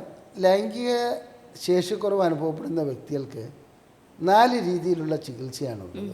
ഒന്ന്, ഏറ്റവും ആദ്യമായിട്ട് നമ്മൾ നൽകാറുള്ളത് വ്യായാമം ചെയ്യുക, ആഹാര രീതിയിൽ മാറ്റം വരുത്തുക, അങ്ങനെയുള്ള മരുന്നുകളില്ലാതെയുള്ളൊരു ചികിത്സ. പിന്നെ കുറച്ച് കാര്യങ്ങൾ പറഞ്ഞ് മനസ്സിലാക്കി കൊടുക്കേണ്ടതുണ്ട്. അതിൻ്റെ രണ്ടാമത്തെ ചികിത്സ എന്ന് വെച്ചാൽ മരുന്നുകൾ ഉപയോഗിച്ചുള്ള ചികിത്സയാണ്. അതിൽ ന്യൂട്രാസ്യൂട്ടിക്കൽസ് വരും എന്ന് പറഞ്ഞിട്ടുണ്ടെങ്കിൽ അത് കെമിക്കലല്ല, പ്ലാന്റ് ഒറിജിനാണ്. അതിൻ്റെ കൂടെ വയാഗ്ര പോലെയുള്ള ഗുളികകൾ PD5 ഇൻഹിബിറ്റേഴ്സ് വരും. അതാണ് രണ്ടാമത്തെ ചികിത്സ. മൂന്നാമത്തെ ചികിത്സ എന്ന് പറയുന്നത് ഇൻട്രാകാവേണസ് ഇഞ്ചക്ഷനാണ്. ലിംഗത്തിലെ ബ്ലോക്ക് നീക്കാൻ വേണ്ടി ഒരു ഇഞ്ചക്ഷൻ ലിംഗത്തിലേക്ക് വയ്ക്കുക. ഓക്കെ, ഈ 3 ചികിത്സ കഴിഞ്ഞിട്ട് ഒരു പ്രയോജനവും ലഭിക്കുന്നില്ലാത്ത വ്യക്തികൾക്ക് ലിംഗത്തിലേക്ക് 2 ദണ്ഡുകൾ കടത്തുക, ഒരു കൃത്രിമ ലിംഗം ഘടിപ്പിക്കുക. അവരുടെ പ്രശ്നത്തിൽ വേറൊരു റിമോട്ട് ഇത് വയ്ക്കുക. റിമോട്ടെന്നല്ല, ഒരു യന്ത്രത്തിൻ്റെ രീതിയിലുള്ളൊരു സംഗതി വയ്ക്കുക. അതിൽ ഞെക്കുമ്പോൾ ലിംഗം ഉയർന്നു വരുന്നു, ലിംഗത്തിൽ ഞെക്കുമ്പോൾ ലിംഗം താണു പോകുന്നു. അങ്ങനെയുള്ളൊരു സിസ്റ്റമാണത്. ഇത് സിലിക്കൺ ദണ്ഡുകൾ ഉപയോഗിച്ചിട്ട് ഒരു കൃത്രിമ ലിംഗം പിടിപ്പിക്കുന്ന രീതിയാണ് ഇംപ്ലാന്റ് എന്ന് പറയുന്നത്. ഇതൊരു അവസാനത്തെ മാർഗ്ഗമാണ്. ഇത് കഴിഞ്ഞാൽ പിന്നെ വേറെ മാർഗ്ഗമൊന്നുമില്ല. മാത്രമല്ല ഇതിന് ഒത്തിരി കോംപ്ലിക്കേഷൻസ് ഉണ്ട്. ഇത് ചിലപ്പോൾ റിജക്റ്റ് ചെയ്യപ്പെടാം. നമ്മൾ കാതിൽ കമ്മലിട്ടാൽ കാത് പഴുക്കില്ലേ, അതേപോലെ ഇത് പഴുത്തു കഴിഞ്ഞാൽ ഇതെടുത്ത് കളയല്ല, വേറെ മാർഗ്ഗമില്ല. പിന്നെ സ്വാഭാവിക ലൈംഗികത എന്തായാലും നഷ്ടപ്പെടും. ഒരു സ്ത്രീയെ കാണുമ്പോൾ ഒരു പുരുഷന് ലിംഗം ഉയർന്നു വരും, ലൈംഗികമായിട്ട് ബന്ധപ്പെടണം എന്നുള്ള തോന്നൽ വരും.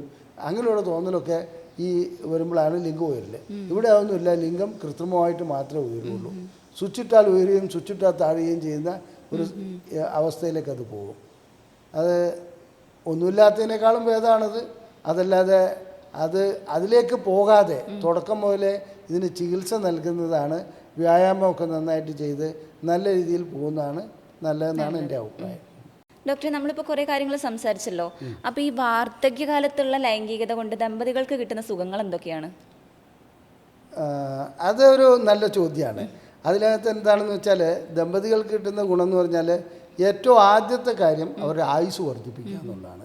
ഒരു 60 വയസ്സിൽ അതായത് ലൈംഗിക ബന്ധത്തിൽ ഏർപ്പെട്ടുകൊണ്ടേ ഇരിക്കുന്ന ഒരു വ്യക്തിക്ക് അവർ മരണപ്പെടുന്ന അല്ല, നമുക്ക് കറക്റ്റായിട്ട് ഇന്നയാൾ ഇത്ര വയസ്സ് മരിക്കും എന്ന് പറയാൻ പറ്റില്ല. ഒരു 75 വയസ്സാണെങ്കിൽ അതൊരു 80ലേക്ക് നീട്ടിക്കൊണ്ട് പോകാൻ കഴിയും. അപ്പോൾ ആയുസ് നീട്ടുക എന്നുള്ളത് ഈ ലൈംഗിക ബന്ധത്തിൽ ഏർപ്പെടുകയാണെങ്കിൽ ആയുസ് നീട്ടിക്കൊണ്ട് പോകാൻ പറ്റും. പിന്നെ രോഗപ്രതിരോധ ശക്തി കൂട്ടും. അതായത് നമ്മുടെ ഈ ലൈംഗിക ബന്ധത്തിൽ ഏർപ്പെട്ട് കഴിയുമ്പോൾ നമ്മുടെ ബ്ലഡ് വെസലിലും മറ്റുള്ള രക്തത്തിലുള്ള അണുക്കൾ, രോഗപ്രതിരോധ ശക്തി ഉയർത്തുന്ന അണുക്കൾ കൂടുന്നുണ്ട്. അതുകൊണ്ട് മാത്രമല്ല മറ്റു രോഗങ്ങൾ വരാതിരിക്കാനുള്ള സാധ്യതയുണ്ട്. പിന്നെ അറിയാമല്ലോ, ലൈംഗികത എന്തായാലും ശരി ഒരു നല്ല വ്യായാമമാണ്. അതുകൊണ്ട് അത് ഹൃദയത്തിന് ഗുണം ചെയ്യും, മറ്റ് അവയവങ്ങൾക്ക് ഗുണം ചെയ്യും. പിന്നെ ഇൻറ്റിമസി ഉണ്ടാവും. അതായത് സാധാരണ രീതിയിൽ ലൈംഗികത ഇല്ലാത്തൊരു വാർഷിക ദമ്പതികളിൽ ഒന്ന് പറഞ്ഞതിന് രണ്ടാമത് ലഹള തുടങ്ങും, വഴക്കും അടിയും ബഹളവും കുറച്ചുകൂടെ കുറയും. നല്ല ലൈംഗിക ബന്ധത്തിൽ ഏർപ്പെട്ട വ്യക്തികൾക്ക് ഒരു 2-3 ദിവസം വെറുതെ ബഹളം ഉണ്ടാക്കാതെ ജീവിക്കാൻ പറ്റും. അങ്ങോട്ടും ഇങ്ങോട്ടും തർക്കങ്ങൾ വളരെയധികം കുറയും. അത് എൻ്റെ ഒരു അഭിപ്രായമാണ്. അല്ല, ശാസ്ത്രീയമായിട്ടത് എനർജിൻ്റെ അങ്ങനെ നമുക്കൊരു തിയറിയിലേക്ക് കൊണ്ടുവരാൻ പറ്റിയത് പ്രാക്ടിക്കലി അത് ശരിയാണ് താനും. പിന്നെ അടുത്ത എനർജിൻ്റെ നമ്മുടെ വേദന സംഹാരി ഉൽപ്പാദിപ്പിക്കുന്നത് തലച്ചോറിലാണ്, എൻഡോർഫിൻ എന്ന് പറയുന്നത്. അത് ഈ ലൈംഗിക ബന്ധത്തിൽ ഏർപ്പെടുമ്പോൾ ഇത്തരം വേദന സംഹാരികൾ ഉൽപ്പാദിപ്പിക്കപ്പെടുന്നുണ്ട്. അങ്ങനെ വേദന സംഹാരികൾ ഉൽപ്പാദിപ്പിക്കപ്പെടുന്നതുകൊണ്ട് കൂടുതൽ വാർഷികകാലത്ത് അവിടെ ഇവിടെയൊക്കെ വേദന, ആ വേദന ഇല്ലാത്തൊരവസ്ഥയിലേക്ക് പോകും. പിന്നെ ഒരു പോസിറ്റീവ് മൂഡ്, അല്ലെങ്കിൽ ഒരു എന്താണ് ജീവിക്കാനുള്ള ഒരു ആഗ്രഹവും ഒരു സന്തോഷമൊക്കെ ഈ വാർഷികകാലത്തിലെ ലൈംഗികത മുന്നോട്ട് കൊണ്ടുപോകാറുണ്ട്. അതില്ലെങ്കിൽ എന്നാണ് ജീവിതം മുരടിച്ചതായി മാറും. അതായത് ഒരു നെഗറ്റീവ് അപ്രോച്ച് മാത്രമേ പിന്നെ ഉണ്ടാവുകയുള്ളൂ. ഇതാണ് വാർഷികകാലത്തിലെ ലൈംഗികത. ചെറുപ്പകാലത്തിലും അല്ല കേട്ടോ, അത് ആ പ്രായത്തിലും ലൈംഗികത വളരെ നല്ലതാണ്. ഇത് ഈ പറഞ്ഞ കാര്യങ്ങളൊക്കെ ഉണ്ടാവും. എന്നാലും വാർഷികത ഇല്ലാതെ പോയി കഴിഞ്ഞാൽ പ്രശ്നങ്ങൾ കൂടുതലാണ്. അതാണ് വാർദ്ധക്യകാലത്ത് ഉണ്ടാകുന്ന ലൈംഗിക പ്രശ്നങ്ങൾ, അതിനെക്കുറിച്ചുള്ള കാര്യങ്ങളൊക്കെ നമ്മളിപ്പോൾ ചർച്ച ചെയ്തു. ലൈംഗികത എന്ന് പറയുന്നത് വെറുതെ ഒരു ശാരീരികമായിട്ടുള്ള ഒരു കാര്യം മാത്രമല്ല, മാനസികമായിട്ട് പോലും നമുക്ക് നല്ല സപ്പോർട്ട് തരുന്ന ഒരു കാര്യമാണ്. അപ്പോൾ ഈ പറഞ്ഞ കാര്യങ്ങളിൽ എന്തെങ്കിലും സംശയം ഉണ്ടെങ്കിൽ, അല്ലെങ്കിൽ വാർദ്ധക്യകാലത്തുള്ള ലൈംഗികപരമായിട്ടുള്ള എന്തെങ്കിലും ബുദ്ധിമുട്ടുകൾ നിങ്ങൾക്കുണ്ടെങ്കിൽ താഴെ കാണുന്ന നമ്പറിൽ കോൺടാക്റ്റ് ചെയ്യാവുന്നതാണ്. ഓൺലൈൻ കൺസൾട്ടേഷൻ അവൈലബിൾ ആണ്. മറ്റൊരു ടോപ്പിക്കുമായി വീണ്ടും കാണാം. താങ്ക്